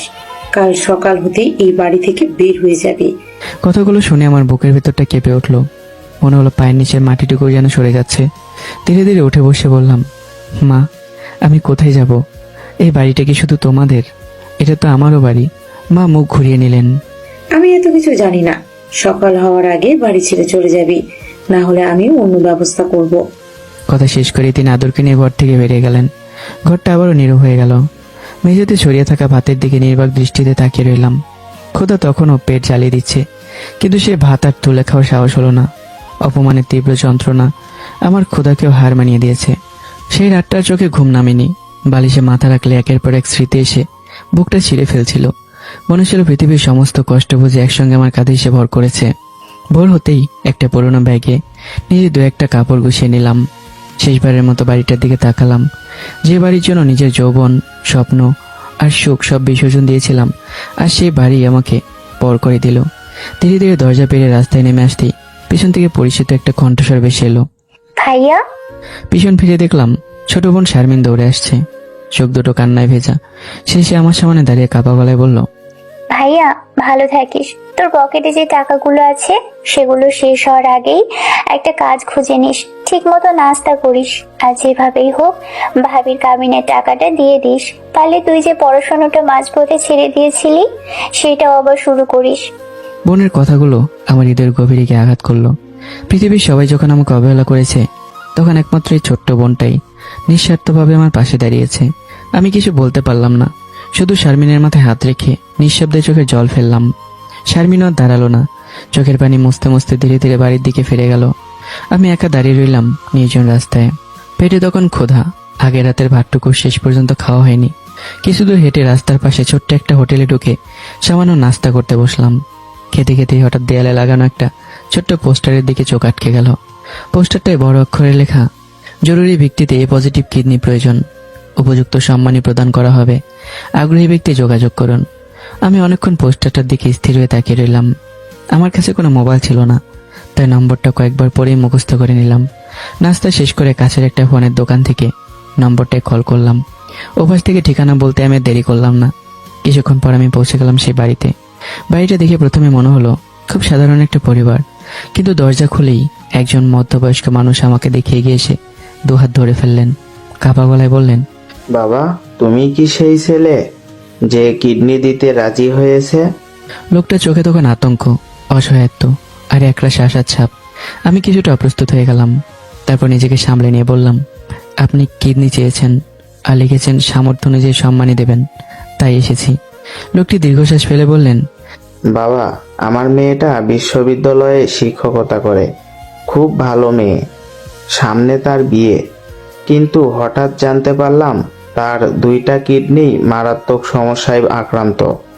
ডাক্তার বলেছেন খুব দ্রুত একটি কিডনি না পেলে ওকে বাঁচানো কঠিন হয়ে যাবে। কথাগুলো শুনে আমার বুকটা হু হু করে উঠল। তবুও নিজের বাস্তবতার কথা লোকালাম না। ধীরে ধীরে নিজের জীবনের সমস্ত ঘটনা খুলে বললাম। চাকরি হারানো, স্ত্রীর মামলা, জেলের কষ্ট, 3 মাসের মধ্যে 10 লক্ষ টাকা পরিশোধের নোটিশ, সবকিছু। সব শুনে লোকটি কিছুক্ষণ নীরবে বসে রইলেন। তারপর নিজের পরিচয় দিয়ে বললেন, আমার নাম আনিসুর রহমান। আমি ধনী মানুষ নই বাবা। মেয়েকে বাঁচানোর জন্য শেষ সম্বল ভিটেমাটি বিক্রি করেছি। মোট 22 লক্ষ টাকা পেয়েছি। তার মধ্যে তোমাকে 15 লক্ষ টাকা দিব, আর বাকি 7 লাখ টাকা দিয়ে মেয়ের চিকিৎসা আর বিয়ের ব্যবস্থা করব। কথাগুলো শুনে আমার বুকের ভিতর অদ্ভুত এক ঝড় বয়ে গেল। মনে মনে হিসাব করতে লাগলাম। নিহার কেবিনে 10 লক্ষ টাকা পরিশোধ করব, বাকি 5 লক্ষ টাকা দিয়ে ছোট্ট একটা ব্যবসা শুরু করব। তারপর যে পড়াশোনাটা সংসারের জন্য মাঝপথে ছেড়ে দিয়েছিলাম, সেটা আবার শেষ করব। হয়তো আল্লাহ এবার আমার জন্য নতুন একটা দরজা খুলে দেবেন। আনিসুর রহমান কিছুক্ষণ নিশ্চুপ হয়ে আমার মুখের দিকে তাকিয়ে রইলেন। আমার চোখের গভীরে জমে থাকা অসহায়ত্ব, ভাঙ্গা আত্মবিশ্বাস আর বুক ভরা যন্ত্রণা যেন স্পষ্ট পড়ে যাচ্ছিলেন। ধীরে ধীরে দীর্ঘ শ্বাস ফেললে তিনি নরম কণ্ঠে বললেন, কি ভাবছো বাবা? তোমার রক্তের গ্রুপ তো এ পজিটিভ, তাই না? আমি নিজের এলোমেলো ভাবনাগুলো সামলে নিয়ে বললাম, জি আঙ্কেল, আমার রক্তের গ্রুপ এ পজিটিভ। সব রিপোর্ট আগেই ঠিকই ছিল। আনিসুর রহমান মাথা নেড়ে কিছুক্ষণ চুপ করে রইলেন। মনে হচ্ছিল বুকের ভেতরে জমে থাকা হাজারো কষ্টের মধ্যে থেকে কোনটা আগে বলবেন সেটাই যেন বুঝে উঠতে পারছেন না। অবশেষে ভারী নিঃশ্বাস ফেলে বলতে শুরু করলেন, আমার একমাত্র মেয়ের নাম আনিকা তাবাসুম অথই। সবাই তাকে অথই বলেই ডাকে। আল্লাহ ওকে যেমন রূপ দিয়েছে তেমনি দিয়েছে ভদ্রতা আর শিক্ষার আলো। একটা সিটি ইউনিভার্সিটিতে সহকারী প্রভাষক হিসেবে চাকরি করছে 6 মাস ধরে। তবে ছোটবেলা থেকেই মেয়েটা খুব জেদি, নিজের সিদ্ধান্ত থেকে এক চুলও সরে না। কথাগুলো বলতে বলতেই বৃদ্ধ লোকটা চোখ ধীরে ধীরে ভিজে উঠল। বিশ্ববিদ্যালয়ে পড়ার সময় আরিয়ান নামের একটা ছেলেকে ভালোবেসেছিল। ছেলেটা এখন সরকারি চাকরি করে, রাজশাহীতে পোস্টিং। প্রথমে ওদের পরিবার রাজি ছিল না, পরে ছেলের জেদের কাছে হার মেনে বিয়েতে সম্মতি দেয়। সবকিছু ঠিকঠাক চলছিল, কিন্তু ঠিক 2 মাস আগে জানতে পারলাম আমার মেয়ের 2টি কিডনি প্রায় অকেজো হয়ে গেছে। শেষ কথাটা বলতে গিয়েই আনিসুর রহমানের গলা কেঁপে উঠল। তিনি কাপা হাতে চোখের কোণে জল মুছে আবার বললেন, মেয়েটার মা অনেক আগেই মারা গেছে বাবা। তারপর থেকে বুকের রক্ত পানি করে মানুষ করেছি, একটা আঁচড়ও লাগতে দেইনি। অথচ সেই মেয়েটাকে আজ বাঁচানোর জন্য মানুষের দরজায় দরজায় ঘুরতে হচ্ছে। ডক্টর বলেছেন যত দ্রুত সম্ভব কিডনি প্রতিস্থাপন করতে হবে। বিয়ের আগে যদি অপারেশনটা গোপনে করিয়ে ফেলতে পারি তাহলে হয়তো সংসারটা ভেঙে যাবে না, কিন্তু যদি ছেলের পরিবার আগেই জেনে যায় তাহলে আমার অথয়ের স্বপ্নগুলো এক মুহূর্তেই শেষ হয়ে যাবে। আমি নীরবে সব শুনছিলাম। হঠাৎ আমার মনে হলো পৃথিবীতে শুধু আমি একাই কষ্ট নিয়ে বেঁচে নেই। প্রত্যেক মানুষের বুকের ভেতরে অদৃশ্য এক যুদ্ধ চলছে। কারো যুদ্ধ অভাবের সঙ্গে, কারো যুদ্ধ প্রিয় মানুষকে বাঁচিয়ে রাখার জন্য। আমি ধীরে ধীরে বললাম, আঙ্কেল, আমরা মানুষকে বাইরে থেকে দেখে বিচার করি, কিন্তু প্রত্যেকটা হাসি মুখের আড়ালেই একটা না একটা কান্নার গল্প লুকিয়ে থাকে। আমি আমার কষ্ট নিয়ে বেঁচে আছি, আপনি আপনার কষ্ট নিয়ে। যার যার দুঃখ তার কাছে পৃথিবীর সবচেয়ে বড় দুঃখ। তাই এসব ভেবে আর সময় নষ্ট করবেন না। শুধু বলুন কবে হাসপাতালে যেতে হবে, আমার টাকার খুব দরকার। আমার শান্ত ভাঙ্গা কণ্ঠ শুনে আনিসুর রহমানের বুকটা হু হু করে উঠল। তিনি বললেন, কাল সকালেই চলে এসো বাবা। আগে সব পরীক্ষা নিরীক্ষা হবে। যদি রিপোর্ট ঠিক থাকে 4-5 দিনের মধ্যেই তোমাকে টাকা বুঝিয়ে দিব। তারপর অপারেশনের ব্যবস্থা করা হবে। আচ্ছা, তোমার মোবাইল নাম্বারটা দাও। আমি মাথা নিচু করে দাঁড়িয়ে থাকলাম। তারপর বললাম, আঙ্কেল, আমার কোনো মোবাইল নেই। কথাটা শুনে আনিসুর রহমান বিস্ময়ে স্থির হয়ে গেলেন। এই সময় একজন পূর্ণবয়স্ক মানুষের মোবাইল নেই, এজন্য বিশ্বাস করাও কঠিন। কিন্তু আমার মলিন জামা, শুকিয়ে যাওয়া মুখ আর ক্লান্ত চোখের দিকে তাকিয়ে তিনি বুঝে গেলেন যে আমি মিথ্যা বলছি না। একটা মানুষ শখ করে নিজের শরীরের অঙ্গ বিক্রি করতে আসে না আঙ্কেল। অভাব মানুষ কেমন একটা জায়গায় এনে দাঁড় করায় যেখানে লজ্জা, সম্মান, ইচ্ছা সবকিছু একসময় হার মেনে যায়। আর একটা শব্দ বললেন আনিসুর রহমান। তিনি ধীরে ধীরে ঘরের ভেতর চলে গেলেন। আমি অবাক হয়ে দরজার দিকে তাকিয়ে রইলাম। প্রায় 5 মিনিট পর তিনি ফেরত এলেন, হাতে একটা পুরোনো বাটন ফোন। ফোনটা আমার হাতে দিয়ে মমতা ভরা কণ্ঠে বললেন, এটা তুমি রাখো বাবা। এই নাম্বার থেকেই তো আমাকে ফোন করেছিলে। এখন থেকে এটা তোমার কাছেই থাকুক। আমি আমার মেয়ের ফোন থেকে তোমার সঙ্গে যোগাযোগ করব। আমি কিছুক্ষণ ফোনটার দিকে তাকিয়ে রইলাম। আমার বুকের ভেতরটা হঠাৎ মোচড় দিয়ে উঠল। রক্তের সম্পর্কের মানুষগুলো যেখানে আমাকে এক মুঠো ভাত পর্যন্ত দেয়নি, সেখানে সম্পূর্ণ অচেনা একজন মানুষ নিজের প্রয়োজনের মাঝেও আমাকে আপন ভেবে একটা মোবাইল হাতে তুলে দিলেন। চোখের কোণে জল জমে উঠল। মনে মনে শুধু বললাম, আল্লাহ, আপনি সত্যি মানুষকে মানুষ দিয়ে চিনিয়ে দেন। আনিসুর রহমানের বাড়ি থেকে বেরিয়ে দীর্ঘ শ্বাস ফেললাম। হাতে একটা ছোট্ট বাটন ফোন, অথচ বুকের ভেতর যেন 1000 মণ ওজনের পাথর। নির্জন রাস্তা ধরে ধীরে ধীরে হাঁটতে হাঁটতে নিজের সঙ্গে কথা বলতে লাগলাম। জীবনে কখনো ভাবিনি একটা সময় নিজের শরীরের অঙ্গ বিক্রি করার সিদ্ধান্ত নিতে হবে। যাকে নিজের জীবনের চেয়ে বেশি বিশ্বাস করেছি, যাকে ভালোবেসে নিজের পরিবারকে অমান্য করেছিলাম, সেই নিহাই আজ আমাকে এই পথের ভিখারির মতো অসহায় করে দিয়েছে। তবে নিহার বিশ্বাসঘাতকতার চেয়ে বড় আঘাত দিয়েছে আমার নিজের রক্তের মানুষগুলো। পর মানুষ যদি ছেড়ে চলে যায় কষ্ট হয়, কিন্তু নিজের পরিবার যখন বেঁচে থেকেও মৃতের মতো মুখ ফিরে নেয়, তখন মানুষ সত্যিই নিঃস্ব হয়ে যায়। চোখের কোণে জমে থাকা জলটা হাতের উল্টো পিঠ দিয়ে মুছে আবারও হাঁটতে লাগলাম। ঠিক তখনই সামনের দিক থেকে কয়েকজন মানুষকে এগিয়ে আসতে দেখে আমি থেমে গেলাম। মুহূর্তের মধ্যে আমার বুকটা ধুক করে উঠল। সামনে দাঁড়িয়েছে নিহা, তার মা আর ছোট বোন। নিহার চোখে আগে সে ভালোবাসার ছায়াটুকু নেই, সেখানে এখন শুধু অহংকার আর তার ছেলের বিষ। নিহা দূর থেকে তীক্ষ্ণ কণ্ঠে বলে উঠল, কে রে, টাকার ব্যবস্থা করেছিস? সময় কিন্তু শেষ হয়ে আসছে। আমার জীবনটা নষ্ট করেছিস, তোকে আমি কোনোভাবেই ছাড়বো না। আমি কিছুক্ষণ নীরবে নিহার দিকে তাকিয়ে রইলাম। এই কি সে মেয়ে যে একদিন আমার হাত শক্ত করে ধরে বলেছিল, তুমি পাশে থাকলে আমি সুখী।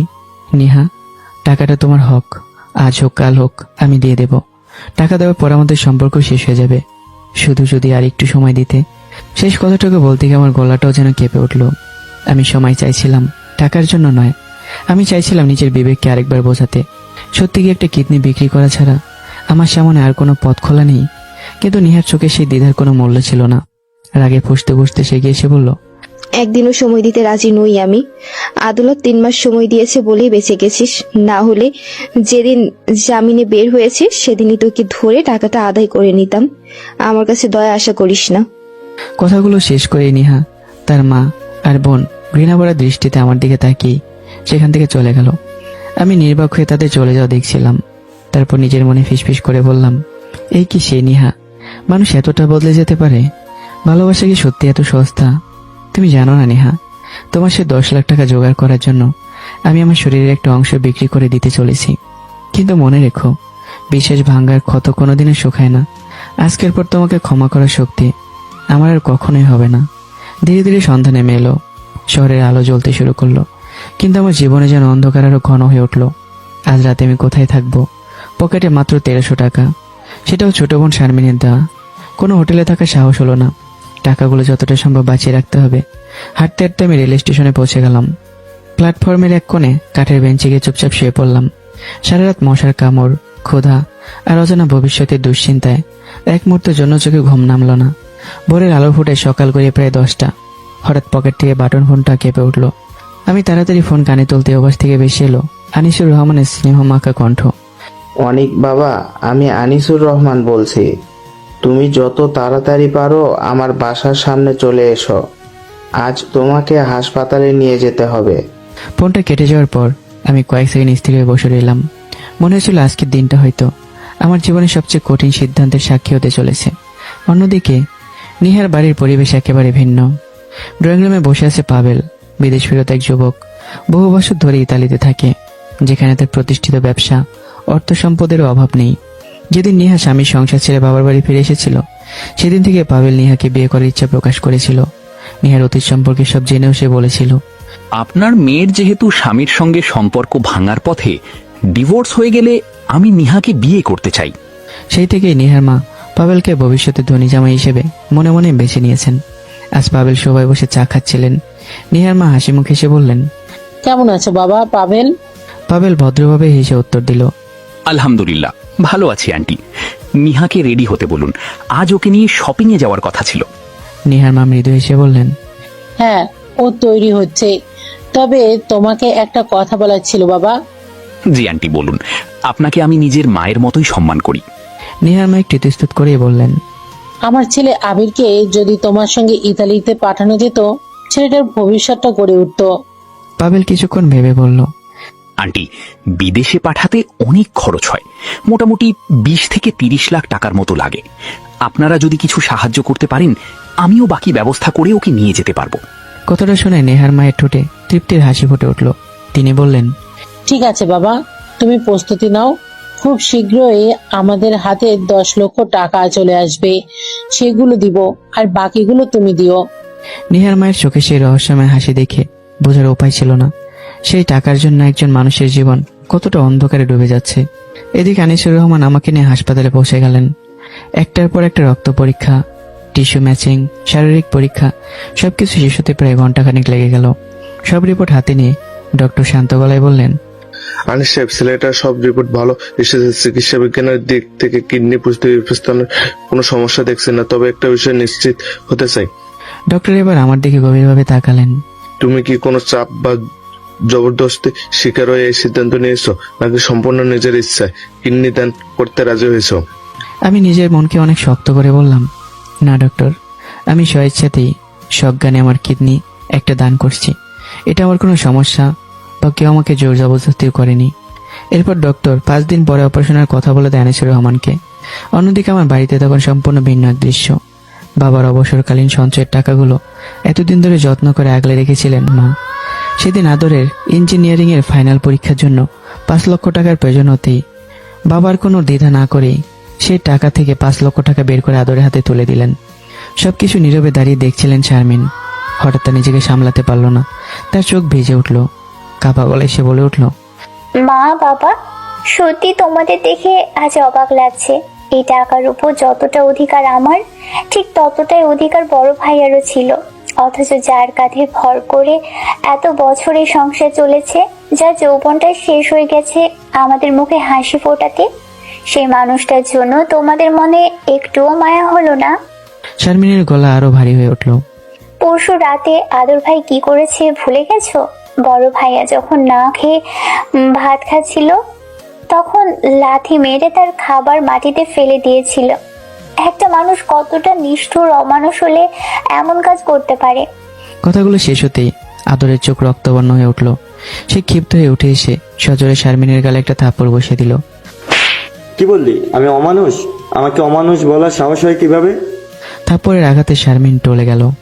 মাও এবার কঠিন কণ্ঠে বললেন, তোর যত ইচ্ছা তোর বড় ভাইয়ের পক্ষ নে, কিন্তু সত্যিটা বদলে যাবে না।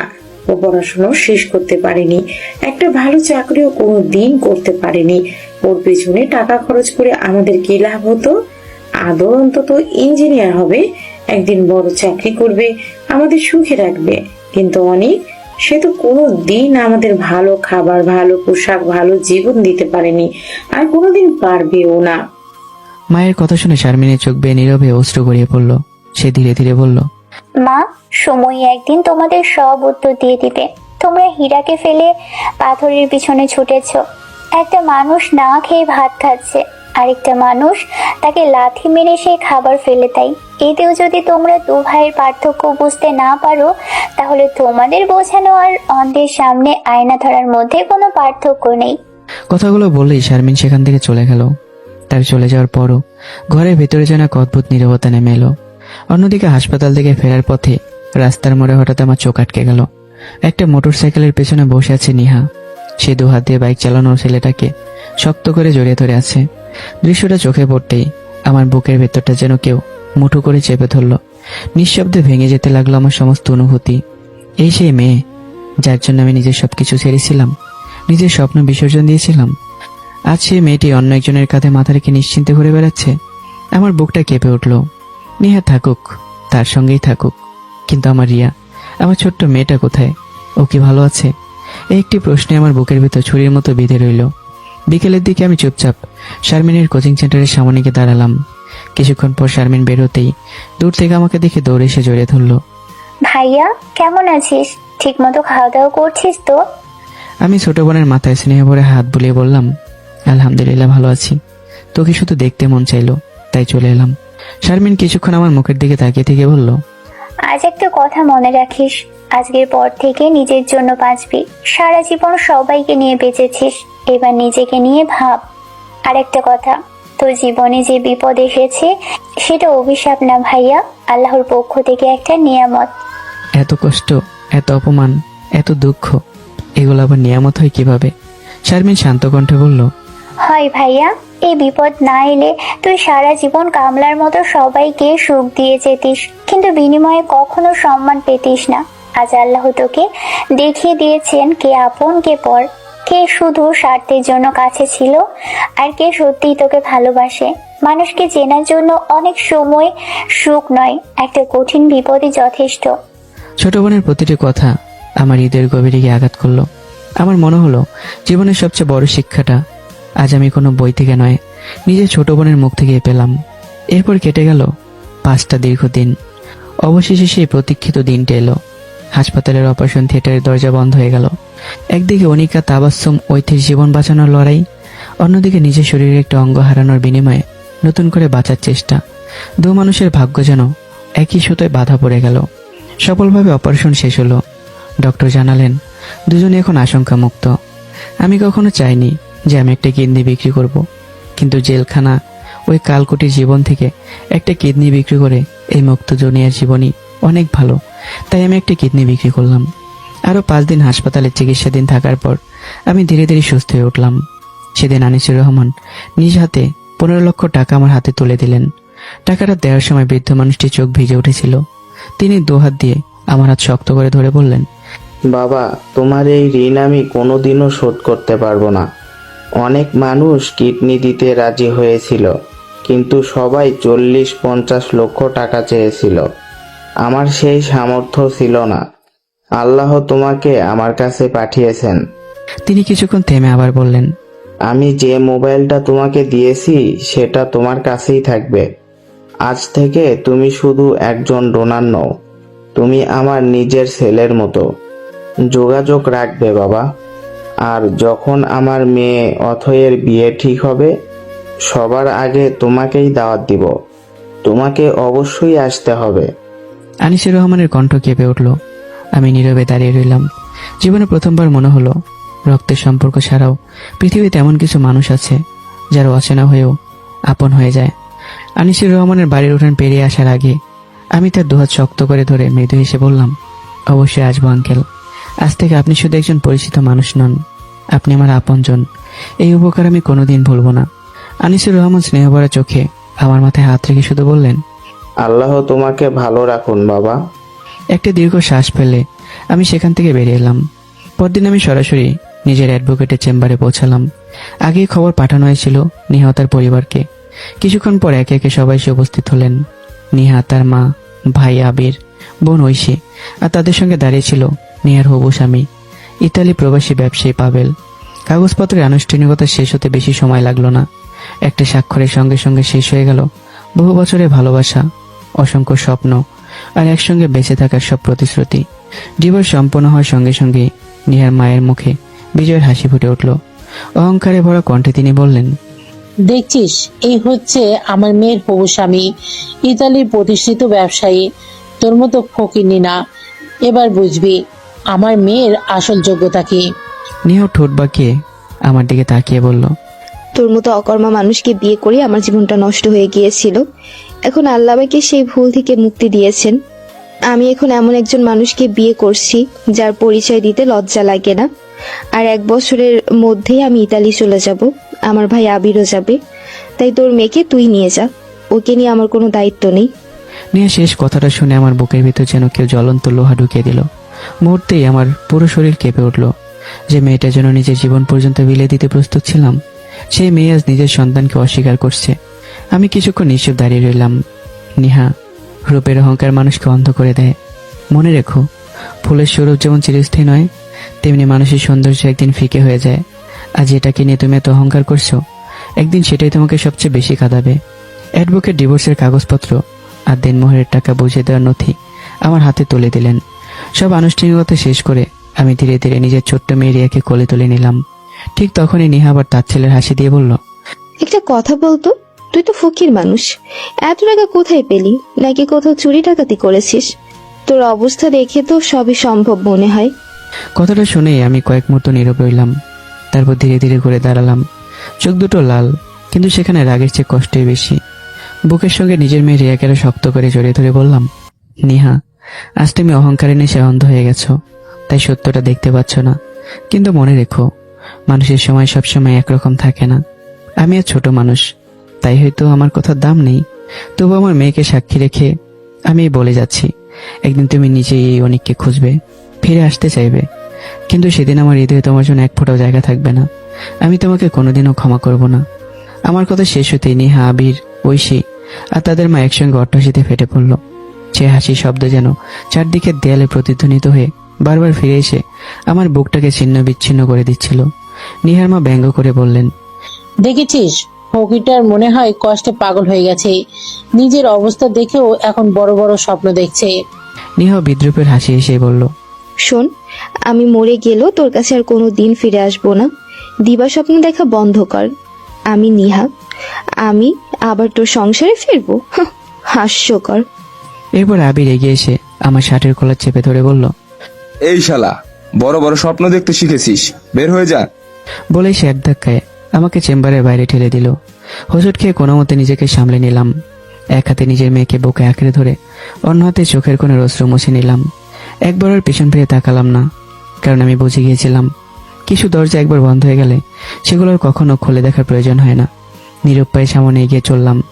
আমার বুকে ছিল ছোট্ট মেয়ে রিয়া, আর হৃদয়ের গভীরে চলছিল অপমান, প্রতারণা আর একদিন নিজের যোগ্যতা প্রমাণ করার নিঃশব্দ প্রতিজ্ঞা। অ্যাডভোকেটের অফিস থেকে বেরিয়ে আসতেই আমার মনে হলো পৃথিবীর সমস্ত অপমান যেন একসঙ্গে আমার বুকের উপর এসে চেপে বসেছে।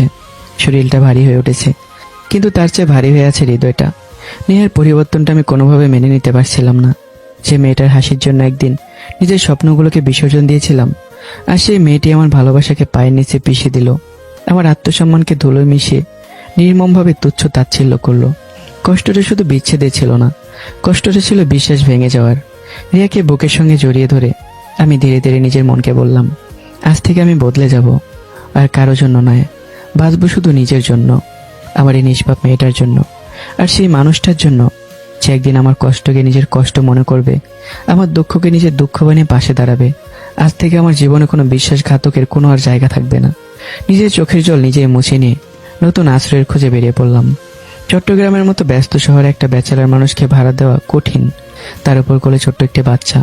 একের পর এক বাড়ির দরজায় কড়া নাড়লাম। কোথাও শুনলাম বাচ্চা থাকলে ঝামেলা হবে, কোথাও বলা হলো পরিবার ছাড়া ভাড়া দেওয়া যাবে না। প্রায় সারাদিনের ক্লান্তিকর ছোটাছুটির পর অবশেষে ছোট্ট একটা বাসা পেলাম। পকেটে থাকা শেষ সম্বল থেকে কিছু টাকা অগ্রিম ভাড়া দিলাম। বাকি টাকা দিয়ে রিয়ার জন্য দুধ আর সামান্য কিছু প্রয়োজনীয় জিনিস কিনলাম। মাত্র 2 বছর 4 মাসের মেয়েটাকে মায়ের কাছ থেকে আলাদা করে বুকে আগলে রাখতে গিয়ে বারবার ভেঙে পড়ছিল আমার মন। কিন্তু মানুষ সবসময় নিজের ইচ্ছে মতো জীবন সাজাতে পারে না। কখনো কখনো পরিস্থিতি আর নিয়তি একসঙ্গে মানুষের বিরুদ্ধে দাঁড়িয়ে যায়। তখন চোখের জল গিলে নিয়েই সামনে হাঁটতে হয়। শুধু মনে মনে একটা কথাই বললাম, মানুষ আসলে খারাপ হয় না, খারাপ হয় সময়। আজ আমার সময় খারাপ বলেই সবাই নিজের আসল রূপটা দেখিয়ে দিল। কিন্তু সময় এক জায়গায় থেমে থাকে না, একদিন এই সময় বদলাবে। সেদিন হয়তো তারাই আমার দরজায় এসে দাঁড়াবে। যে বাড়িটিতে আমি আশ্রয় পেলাম সেখানে একজন বৃদ্ধা মহিলা একাই থাকতেন। বয়স প্রায় 60-এর কাছাকাছি, মুখ ভর্তি মায়া, চোখে জীবনের দীর্ঘ অভিজ্ঞতার ছাপ। তিনি রিয়ার দিকে তাকিয়ে মৃদু এসে বললেন, বাবা, আমি ছাড়া এই বাড়িতে আর কেউ থাকে না, তুমি চাইলে নিশ্চিন্তে থাকতে পারো। কিন্তু তোমার স্ত্রী কোথায়? আমি কিছুক্ষণ নীরব রইলাম। তারপর শুরু থেকে শেষ পর্যন্ত নিজের জীবনের সমস্ত ঘটনাগুলো খুলে বললাম। বৃদ্ধা মহিলাটি একটাও কথা বললেন না, শুধু নীরবে শুনলেন। কথা শেষ হতেই তার চোখ বেয়ে টপ টপ করে অশ্রু গড়িয়ে পড়ল। তিনি এগিয়ে এসে আমার মাথায় স্নেহ ভরা হাত রেখে বললেন, আজ থেকে তুমি আমার ছেলের মতো। আমি যতদিন বেঁচে আছি ততদিন তোমার মেয়েটার যত্ন নেওয়ার চেষ্টা করব। তুমি একটা ভালো কাজ খুঁজে নাও, আর মাঝপথে যে পড়াশোনাটা ছেড়ে দিতে হয়েছিল সেটাও শেষ করো। শিক্ষা কখনো মানুষের সঙ্গে বিশ্বাসঘাতকতা করে না। আপনাকে ধন্যবাদ দিয়ে ছোট করতে চাই না আন্টি। আজ আপনার কাছে যে মায়া পেলাম, যেটা নিজের জন্মদাত্রী মায়ের কাছ থেকেও কখনো পাইনি, সেদিন থেকে শুরু হলো আমার নতুন জীবন। সকালে ছোট্ট রিয়াকে বৃদ্ধার কাছে রেখে আমি বেরিয়ে পড়তাম, কখনো ব্যবসার খোঁজে, কখনো কাজের সন্ধানে। কিন্তু চাকরি করে পুরো জীবন কাটিয়েছি। ব্যবসার জগৎ আমার কাছে ছিল একেবারে অচেনা। এরই মধ্যে সিদ্ধান্ত নিলাম, যেভাবেই হোক অসমাপ্ত পড়াশোনা সম্পূর্ণ করব। ভর্তি হয়ে গেলাম সিটি ইউনিভার্সিটিতে। আমার লক্ষ্য একটাই, মাস্টার্স সম্পন্ন করে নিজের যোগ্যতাকে আরেকবার প্রমাণ করা। কয়েকদিন পর শহরের একটা অভিজাত 5 তারকা হোটেলে চাকরি পেয়ে গেলাম। ডিউটির সময় সন্ধ্যা 6টা থেকে রাত 12টা। চাকরিটা হাতে পেয়ে আমি নিজের মনকে বললাম, স্বপ্নের ব্যবসা আমি একদিন করবই। কিন্তু ততদিন পর্যন্ত এই চাকরিটাই আমার লড়াইয়ের অস্ত্র। বাসা ভাড়া, রিয়ার খরচ, পড়াশোনা সবকিছু তো চালাতে হবে। নতুন জীবনের প্রথম দিন। 5 বছর পরে আবারও বিশ্ববিদ্যালয়ের মূল ফটকে পা রাখতেই অসাবধানতার বশত একজন তরুণের সাথে ধাক্কা খেলাম। দুজনই সামান্য টলমল করে দাঁড়িয়ে গেলাম। আমি ক্ষমা চাইতে যাব, ঠিক তখনই ছেলেটি আগে হেসে বলল, সরি ভাই, ভুল হয়ে গেছে, খেয়াল করিনি। It's okay bro, everything is fine. ছেলেটি কৌতূহল চোখে কিছুক্ষণ আমার দিকে তাকিয়ে থেকে বলল, আপনি কি স্টুডেন্ট নাকি টিচার? সত্যি বলতে কি আপনাকে দেখি স্টুডেন্টও মনে হচ্ছে না, বয়স তো আমার থেকে অনেক সিনিয়র মনে হচ্ছে। আমি হেসে হাত বাড়িয়ে দিলাম। হায়, আমি অনেক। মাঝখানে 5 বছরের বেশি সময় পড়াশোনা বন্ধ ছিল। এবার শুধু মাস্টার্স ফাইনাল শেষ করে সার্টিফিকেটটা নিতে এসেছি। ছেলেটিও আন্তরিকভাবে হাত মিলিয়ে বলল, হাই, আমি আসিফ। পড়াশোনার দিক দিয়ে আপনার জুনিয়র, আর বয়সের দিক দিয়েও আপনার অনেক ছোট। মাস্টার্স প্রথম বর্ষে পড়ছি। তোমার সঙ্গে পরিচয় হয়ে ভালো লাগলো। আচ্ছা, আমি তাহলে ক্লাসে যাই। আর ধাক্কা লাগার জন্য আমি দুঃখিত। আসিফ হঠাৎ যেন কিছু মনে করে বলল, একটা কথা বলি ভাই। বলো। আসিফ বলে, এই ভার্সিটিতে মুন্না নামে একজন আছে, স্থানীয় এমপির ছেলে। সিনিয়র জুনিয়র কাউকে মানুষ মনে করে না, র্যাগিং করাই তার ওর নেশা। আপনি নতুন ভাই, একটু সাবধানে থাকবেন। আমি মৃদু এসে মাথা নাড়লাম। ধন্যবাদ ভাই, সাবধান করে দেওয়ার জন্য সত্যি কৃতজ্ঞ। তারপর আমি ধীরে পায়ে বিশ্ববিদ্যালয়ের ভিতরে প্রবেশ করলাম। চারপাশে পরিস্থিতি, সেই ক্যাম্পাস, পরিচিত পথ, পরিচিত গাছপালা, সবকিছু যেন আগের মতোই আছে। শুধু বদলে গেছে সময়, আর বদলে গেছে মানুষগুলো। একটা সময় এই ক্যাম্পাসেই নেহার হাত ধরে কত বিকেল কেটেছে আমার। ক্লাস শেষে ক্যান্টিনে 1 প্লেট ফুচকা ভাগাভাগি করে খাওয়া, পুকুর পাড়ে বসে ভবিষ্যতের হাজারো স্বপ্ন বোনা, গাছের ছায়ে বসে দুষ্টুমি আর অভিমান, সবকিছু যেন আজও বাতাসে ভেসে বেড়াচ্ছে। একটা দীর্ঘ শ্বাস পেলে মনে মনে বললাম, ভার্সিটিটা আগের মতোই আছে। সেই পুকুর পাড়, সেই ক্যান্টিন, সেই গাছগুলো আগের মতো দাঁড়িয়ে আছে। শুধু বদলে গেছে আমি, আর বদলে গেছে নেহা। অন্যদিকে বিশ্ববিদ্যালয়ের মাঠের মাঝখানে বিশাল এক গাছের নিচে বসে আড্ডা দিচ্ছিল মুন্না, আতিক আর সুজন। প্রতিদিনের মতো আজও তারা নতুন শিক্ষার্থীদের র্যাগিং করে আনন্দ নিচ্ছিল। হঠাৎ আতিক দূরের দিকে তাকিয়ে বুড়ো কুচকে বলল, দোস্ত, পুরনো স্টুডেন্টদের র্যাগিং করতে করতে আর মজাই লাগে না। কিন্তু দেখ, নতুন একটা মুরগি আছে, তবে বুঝতে পারছি না স্টুডেন্ট নাকি টিচার। বয়স তো স্টুডেন্টদের মতো মনে হচ্ছে না। মুন্না মাথা তুলে তাকালো। কয়েক সেকেন্ড আমাকে পর্যবেক্ষণ করে ঠোঁটের কোণে কুটিল হাসি ফুটিয়ে বলল, সুজন, আগে ডাক দিয়ে আন, দেখি মালটা টিচার নাকি স্টুডেন্ট। টিচার হলে ছেড়ে দেবো, আর স্টুডেন্ট হলে আজ একটু বাজিয়ে দেখবো। দুজন ঠোঁটে শীষ দিয়ে আমাকে ইশারায় ডাকলো। আমি পেছন ফিরে তাকিয়ে ধীর পায়ে তাদের সামনে গিয়ে দাঁড়ালাম। হ্যাঁ ছোট ভাই, আমাকে ডাকছিলে? কিছু বলবে? ছোট ভাই শব্দ দুটো কানে যেতেই মুন্নার মুখ শক্ত হয়ে গেল। মুহূর্তের জন্য তার চোখে রাগের আগুন জ্বলে উঠল। সে নিজেকে সামলে নিয়ে গম্ভীর স্বরে বলল, স্টুডেন্ট নাকি টিচার? স্টুডেন্ট। মাঝখানে 5 বছরের বেশি সময় পড়াশোনা বন্ধ ছিল, এখন শুধু মাস্টার্স ফাইনাল শেষ করে সার্টিফিকেট নিতে এসেছি। মুন্না হেসে উঠে বলল, ও তার মানে স্টুডেন্ট। বয়সে বড় হলেই কি সিনিয়র হয়ে যায়? এই ভার্সিটিতে তুই নতুন আর আমরা পুরনো, সুতরাং এখানে আমরা সিনিয়র, তুই জুনিয়র। মুন্নার যুক্তি শুনে আমি কিছুই বুঝলাম না। আতিক আর সুজন অবাক হয়ে নিজেদের বন্ধুর দিকে তাকিয়ে রইল। তারা নিজেও বুঝতে পারছিল না মুন্না আসলে কি যুক্তি দাঁড় করাচ্ছে। আমি আর কিছু বললাম না। কয়েক মিনিট আগে আসিফের মুখে মুন্নার স্বভাবের কথা শুনেছিলাম, তাই অকারণে তর্কে জড়ালাম না। মুন্না এবার চেয়ারে হেলান দিয়ে বলল, আজকাল রেগিং করে আর মজা পাই না, তাই আজ তোকে দিয়ে একটু মজা করব। ভয় পাস না, তুই বয়সে বড় বলে একবারে সুযোগ দিচ্ছি, কিন্তু যদি আমাদের কথা না শুনিস তাহলে এই ভার্সিটিতে তোর পড়াশোনা এখানেই শেষ। কথাটা শুনে আমার বুকটা ধুক করে উঠল। অনেক কিছুই তো হারিয়েছি, কিন্তু এই পড়াশোনাটুকু হারানোর মতো শক্তি আর আমার নেই। আমি বিশ্বাস করতাম মানুষ তার সম্পদ হারাতে পারে, সম্পর্ক হারাতে পারে, কিন্তু শিক্ষা কেউ কেড়ে নিতে পারে না। নিজেকে শান্ত রেখে বললাম, আমি এখানে মাত্র 1 বছরের জন্য এসেছি, কোনো ঝামেলায় জড়াতে চাই না। আপনারা বলেন কি করলে আপনারা খুশি হবেন? মুন্না কিছুক্ষণ মাথা চুলকাতে লাগলো। তারপর হঠাৎ কুটিল হাসি এসে বিশ্ববিদ্যালয়ের প্রধান ফটকের দিকে আঙ্গুল দেখিয়ে বলল, দেখ, ওই গেট দিয়ে প্রথমে যে মেয়েটা ঢুকবে তাকে 2 মিনিটের মধ্যে সেই মেয়েকে গিয়ে সরাসরি লিপ কিস করতে হবে, তাহলে তোর রেগিং শেষ। কথাটা শুনে আমার মুখের রক্ত যেন মুহূর্তেই শুকিয়ে গেল। আমার পায়ের নিচ থেকে যেন মাটি সরে গেল। যে মানুষটা নিজের স্ত্রী নিহার সঙ্গেও সম্পর্কে সীমারেখা আর সম্মান বজায় রেখে চলেছিল, সে কিনা সম্পূর্ণ অচেনা একজন মেয়ের সঙ্গে এমন আচরণ করবে? মুন্নার ঠোঁট বাঁকিয়ে আবার বলল, কি হলো, সাহস নেই? এটা করতে পারলে আর কোনোদিন তোকে বিরক্ত করব না, চুপচাপ মাস্টার শেষ করে চলে যাবি। আমি চোখ বন্ধ করে গভীর একটা শ্বাস নিলাম। মনে মনে বললাম, জীবনে এত অপমান সহ্য করেছি, এখন না হয় আরেকটা অপমান সহ্য করব। এই 1 বছরের পড়াশোনা আমাকে শেষ করতেই হবে। আমি ধীরে ধীরে মাথা নাড়লাম। ঠিক আছে, আমি রাজি। এই বলে আমি দীর্ঘায় বিশ্ববিদ্যালয়ের মূল ফটকের দিকে এগিয়ে গেলাম। দূরে দাঁড়িয়ে মুন্না, আতিক আর সুজন ওদের আগ্রহে পুরো ঘটনাটা দেখার অপেক্ষায় রইল। কয়েক মুহূর্ত পরে বিশ্ববিদ্যালয়ের প্রধান ফটক দিয়ে ভেতরে প্রবেশ করল এক তরুণী। নীল রঙের শাড়িতে মোড়ানো স্নিগ্ধ অবয়ব, কাঁধ ছুঁয়ে নেমে আসা চুল, কাজলে ঘেরা গভীর 2টি চোখ, ঠোঁটে হালকা লাল আভা। মেয়েটিকে দেখেই আমার মনে হলো যেন ভুল করে স্বর্গের কোনো পরি পৃথিবীতে নেমে এসেছে। এক মুহূর্তের জন্য আমি স্থির হয়ে গেলাম। বুকের ভিতর অজানা এক অস্থিরতা জন্ম নিল। মেয়েটি আমার কাছে আসতেই আমি সকল ভয়ভীতি পিছনে ফেলেই 2 হাতে মেয়েটির মাথা চেপে ধরে তার ঠোঁটে ঠোঁট বসিয়ে দিলাম। পিছনে দাঁড়িয়ে থাকা মুন্নাদের মধ্যে একজন বলে ওঠে, মুন্না দ্রুত সেখান থেকে দূরে সরে যায়। এই মেয়েটা কোনো স্টুডেন্ট নয়, এটা ঐথি ম্যাম, তিনি একজন শিক্ষক। এটা শুনে মুন্না সহ তার সকল বন্ধুরা আশেপাশে সবাই এমনভাবে সরে যায় যেন এখানে কেউই ছিল না। কিন্তু কয়েক মুহূর্তে বাস্তবতা আমাকে নির্মমভাবে টেনে নামালো। কত মিনিট ছিলাম নিজেরই জানা নেই। মেয়েটিকে ছেড়ে পিছনে তাকিয়ে দেখলাম মুন্না ও তার বন্ধুরা কেউ সেখানে উপস্থিত ছিল না। আমি কিছুক্ষণ নির্বাক হয়ে দাঁড়িয়ে রইলাম। বিস্ময়ে আমার চোখ দুটো বড় হয়ে গেছে। একটু আগে তো মুন্না আর তার সঙ্গীরা এখানে দাঁড়িয়েছিল। মুহূর্তের মধ্যে সবাই যেন হাওয়ায় মিলিয়ে গেল। মনে হচ্ছিল আমাকে ইচ্ছে করে এক গভীর ফাঁদে ফেলে সবাই অদৃশ্য হয়ে গেছে। কিন্তু পরিস্থিতি বোঝার আগেই বজ্রপাতের মতো ঘটনাটা ঘটল। মেয়েটি প্রচন্ড রাগে আমার শার্টের কলার শক্ত করে ধরল। পরের মুহূর্তেই একটার পর একটা কয়েকটি জোরালো চড় এসে পড়ল আমার গালে। চারপাশ মুহূর্তে নিস্তব্ধ হয়ে গেল। রাগে কাঁপতে কাঁপতে মেয়েটি গর্জে উঠল, বেয়াদব, এত বড় সাহস কোথা থেকে পেলে?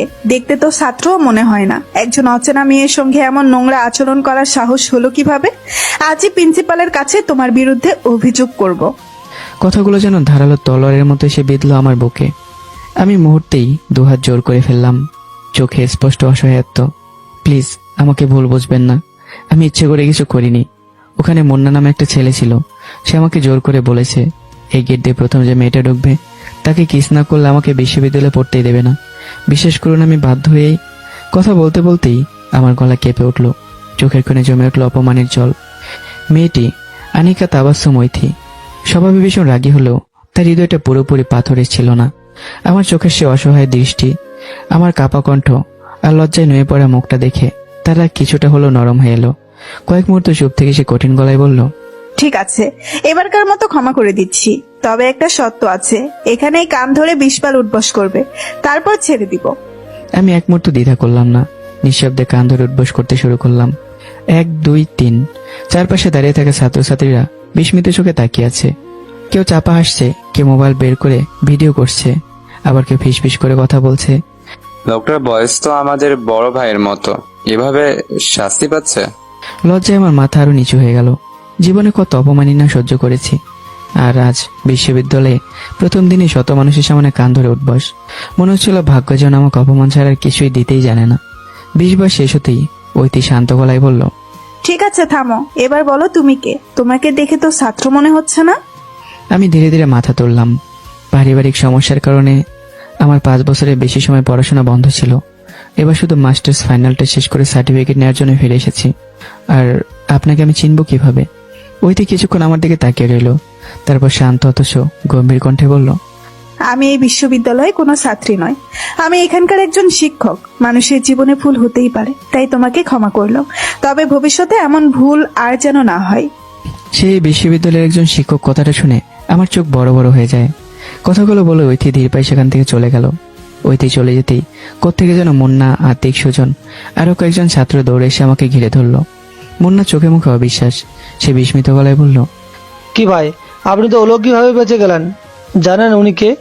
উনি অথই ম্যাম, এই বিশ্ববিদ্যালয়ের সবচেয়ে বদরাগী শিক্ষক। ওনার রাগের সামনে কেউ দাঁড়াতে পারে না, অথচ উনি আপনাকে ছেড়ে দিলেন। আতিক মাথা নেড়ে বলল, আমরা তো ভেবেছিলাম আজই আপনার বিশ্ববিদ্যালয়ের জীবন শেষ। কিন্তু আমি তাদের কোনো কথারই উত্তর দিলাম না। আমার মুখে কোনো অভিমান নেই, কোনো রাগ নেই, শুধু একরাশ ক্লান্তি আর আছে একরাশ লজ্জা। ধীর পায়ে সেখান থেকে সরে গিয়ে নিজের ক্লাসরুম খুঁজে বের করলাম। শেষ বেঞ্চের এক কোণে গিয়ে চুপচাপ বসে রইলাম। কিছুক্ষণ পর পাশে এক ছাত্র বসে মৃদু হেসে বলল, ভাই সত্যি বলতে আজ আপনি ভাগ্যবান। অর্থে ম্যামের হাত থেকে এভাবে কেউ রেহাই পায় না। জানেন, এই বিশ্ববিদ্যালয়ে 100 ছেলের মধ্যে 17 জনই অর্থে ম্যামের জন্য পাগল। উনি যদি একবার বলেন আমি বিয়ে করব, তাহলে লাইন লেগে যাবে। বাইরে গিয়ে দেখবেন কত ছেলে শুধু এক ঝলক দেখার জন্য ওনার পেছনে ঘুরছে, আর আপনি প্রথম দিনই ম্যামকে কিস করে বসলেন। ছেলেটার কথা শুনে আমি শুধু একটু হাসি আসলাম। মনে মনে বললাম, জীবন সত্যি অদ্ভুত। আমি যাকে চিনি না তাকে প্রথম দেখায় চুমু খেতে বাধ্য হলাম, আর যাকে নিজের জীবনের চেয়ে বেশি ভালোবেসেছিলাম সেই মানুষটাই আজ আমার জীবনটাকে ছিন্ন ভিন্ন করে দিয়ে চলে গেছে।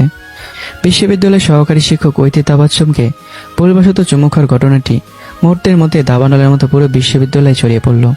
যে ক্যাম্পাসে প্রতিদিন শত শত শিক্ষার্থীর পদচারণে মুখরিত থাকে, সেই ক্যাম্পাসে আজ একটাই আলোচনা, এই সেই ছেলে। আমি তখন ক্লাসরুমের এক কোণে মাথা নিচু করে বসে আছি। কিছুক্ষণ আগে সবার সামনে কান ধরে উঠবস করতে হয়েছে। অপমানের ভারে আমার মাথা যেন আরো নিচু হয়ে গেছে। কারো চোখের দিকে তাকানোর সাহস পর্যন্ত পাচ্ছি না। মনে হচ্ছিল পৃথিবীর সমস্ত লজ্জা আজ একাই আমার কাঁধে এসে জমা হয়েছে। একের পর এক ছাত্রছাত্রী এসে দূর থেকে আমাকে দেখছে, কেউ ফিসফিস করছে, কেউ অবাক চোখে তাকিয়ে আছে, আবার কেউ চাপা হাসিতে মেতে উঠেছে। তাদের অদ্ভুত দৃষ্টিগুলো আমাকে আরো অস্বস্তিতে ফেলে দিচ্ছিল। আমি ভেবেছিলাম সবাই হয়তো আমার কান ধরে উঠবস করে ঘটনাটা নিয়ে হাসাহাসি করছে। ঠিক তখনই কয়েকজন সিনিয়র ছাত্র একসঙ্গে আমার সামনে এসে দাঁড়ালো।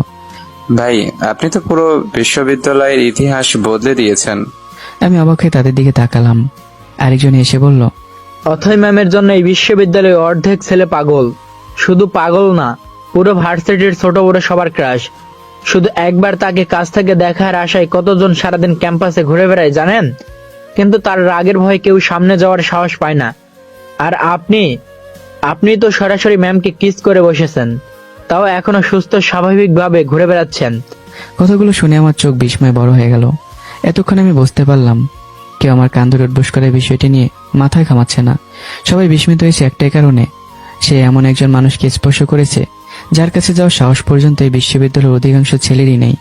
অল্প সময়ের মধ্যে পুরো ক্যাম্পাসে আমি যেন এক অদ্ভুত পরিচয়ের মানুষ হয়ে উঠলাম। কেউ আমাকে দেখিয়ে বলছে এই সেই ছেলে, কেউ আর অবিশ্বাসের দৃষ্টিতে তাকিয়ে আছে।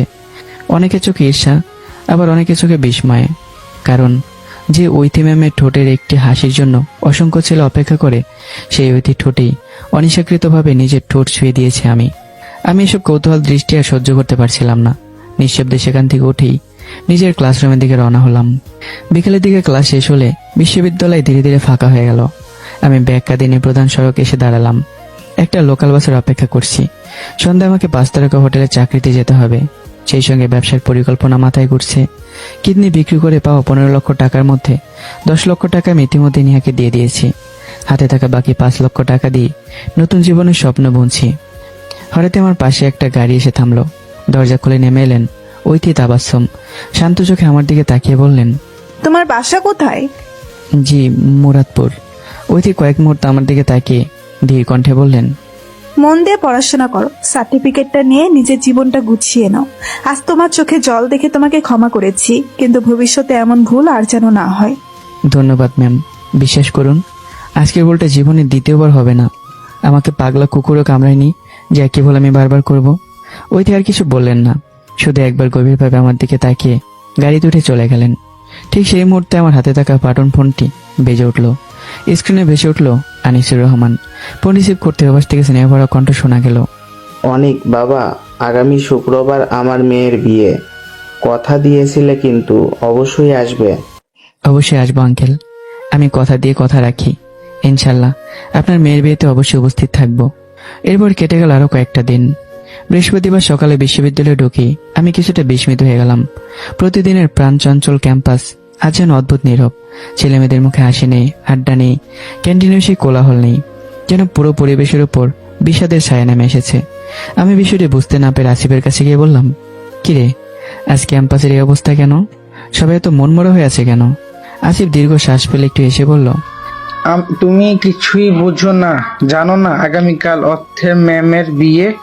সে কারণে তো ম্যাম 15 দিনের ছুটি নিয়ে চলে গেছেন। আজ আর বিশ্ববিদ্যালয়ে আসেনি। পুরো ক্যাম্পাস অর্ধেক ছেলের ক্রাশ ছিল অর্থের ম্যাম, তাই তো সবাই মনটা আজ খারাপ। কথাটা শুনে আমি মুচকে এসে মাথা নাড়লাম। অন্যের ব্যক্তিগত জীবন নিয়ে ভাবার মতো সময় বা অবকাশ আমার জীবনে নেই। সামনে এখন অনেক পথ, অনেক লড়াই। চুপচাপ নিজের ব্যাগটা কাঁধে তুলে নিয়ে ক্লাসরুমের দিকে হাঁটতে শুরু করলাম। পরদিন সকালে আনিসুর রহমানের দেওয়া ঠিকানায় সেখানে আমি চলে গেলাম। আজ আমার কথা রাখতে হবে। আনিসুর রহমানের মেয়ে ঐথির বিয়েতে আমি অবশ্যই যাব, এই প্রতিশ্রুতি আমি দিয়েছিলাম। চট্টগ্রাম শহরের একটি স্বনামধন্য কমিউনিটি সেন্টারের সামনে এসে দাঁড়াতেই আমি থমকে গেলাম। চারদিকে চোখ ধাঁধানো আলোকসজ্জা, ফুলের বাহার, বিশাল গেট, দামি গাড়ির সারি, সব মিলে যেন রাজকীয় এক আয়োজন। এক নজর দেখলেই বোঝা যায় এই বিয়ের পেছনে কোটি কোটি টাকার বেশি খরচ হয়েছে। আমি বিস্মিত চোখে চারপাশে তাকিয়ে মনে মনে ভাবলাম, আনিসুর রহমান তো বলেছিলেন শেষ সম্বল ভিটেমাটি বিক্রি করে মেয়ের চিকিৎসা করেছেন। তাহলে এত বড় আয়োজন সম্ভব হলো কিভাবে? নাকি সবকিছুই করেছেন ঐথির হবু স্বামী আরিয়ান? ভাবনাগুলো বুকের ভিতর ঘুরপাক খেলেও আর কিছু ভাবলাম না। ভেতরে ঢুকতেই আনিসুর রহমান আমার দিকে এগিয়ে এলেন। স্নেহ ভরে কাঁধে হাত রেখে কিছুক্ষণ খোঁজ খবর নিলেন। এরপর আমি অতিথিদের আপ্যায়নে হাত লাগিয়ে দিলাম। কিন্তু আমি এটা ভাবিনি যে এখানে আসাটাই আমার জীবনে কাল হয়ে দাঁড়াবে, আমার জীবনের মোড়টাকে টেনে একদিক থেকে আরেক দিকে ঘুরিয়ে দেবে। তো বলুন তো কি হতে পারে এর সাথে? অনিকা তাবাসসুম ঐথি, তার সাথে নাকি অন্য কোনো কিছু? তো অবশ্যই জানতে হলে পরের পর্বের জন্য অপেক্ষা করতে হবে। আজকে আপাতত এই পর্যন্ত সবাই ভালো থাকবেন। আর গল্পটা কেমন হচ্ছে কমেন্ট করে জানাবেন। টাটা।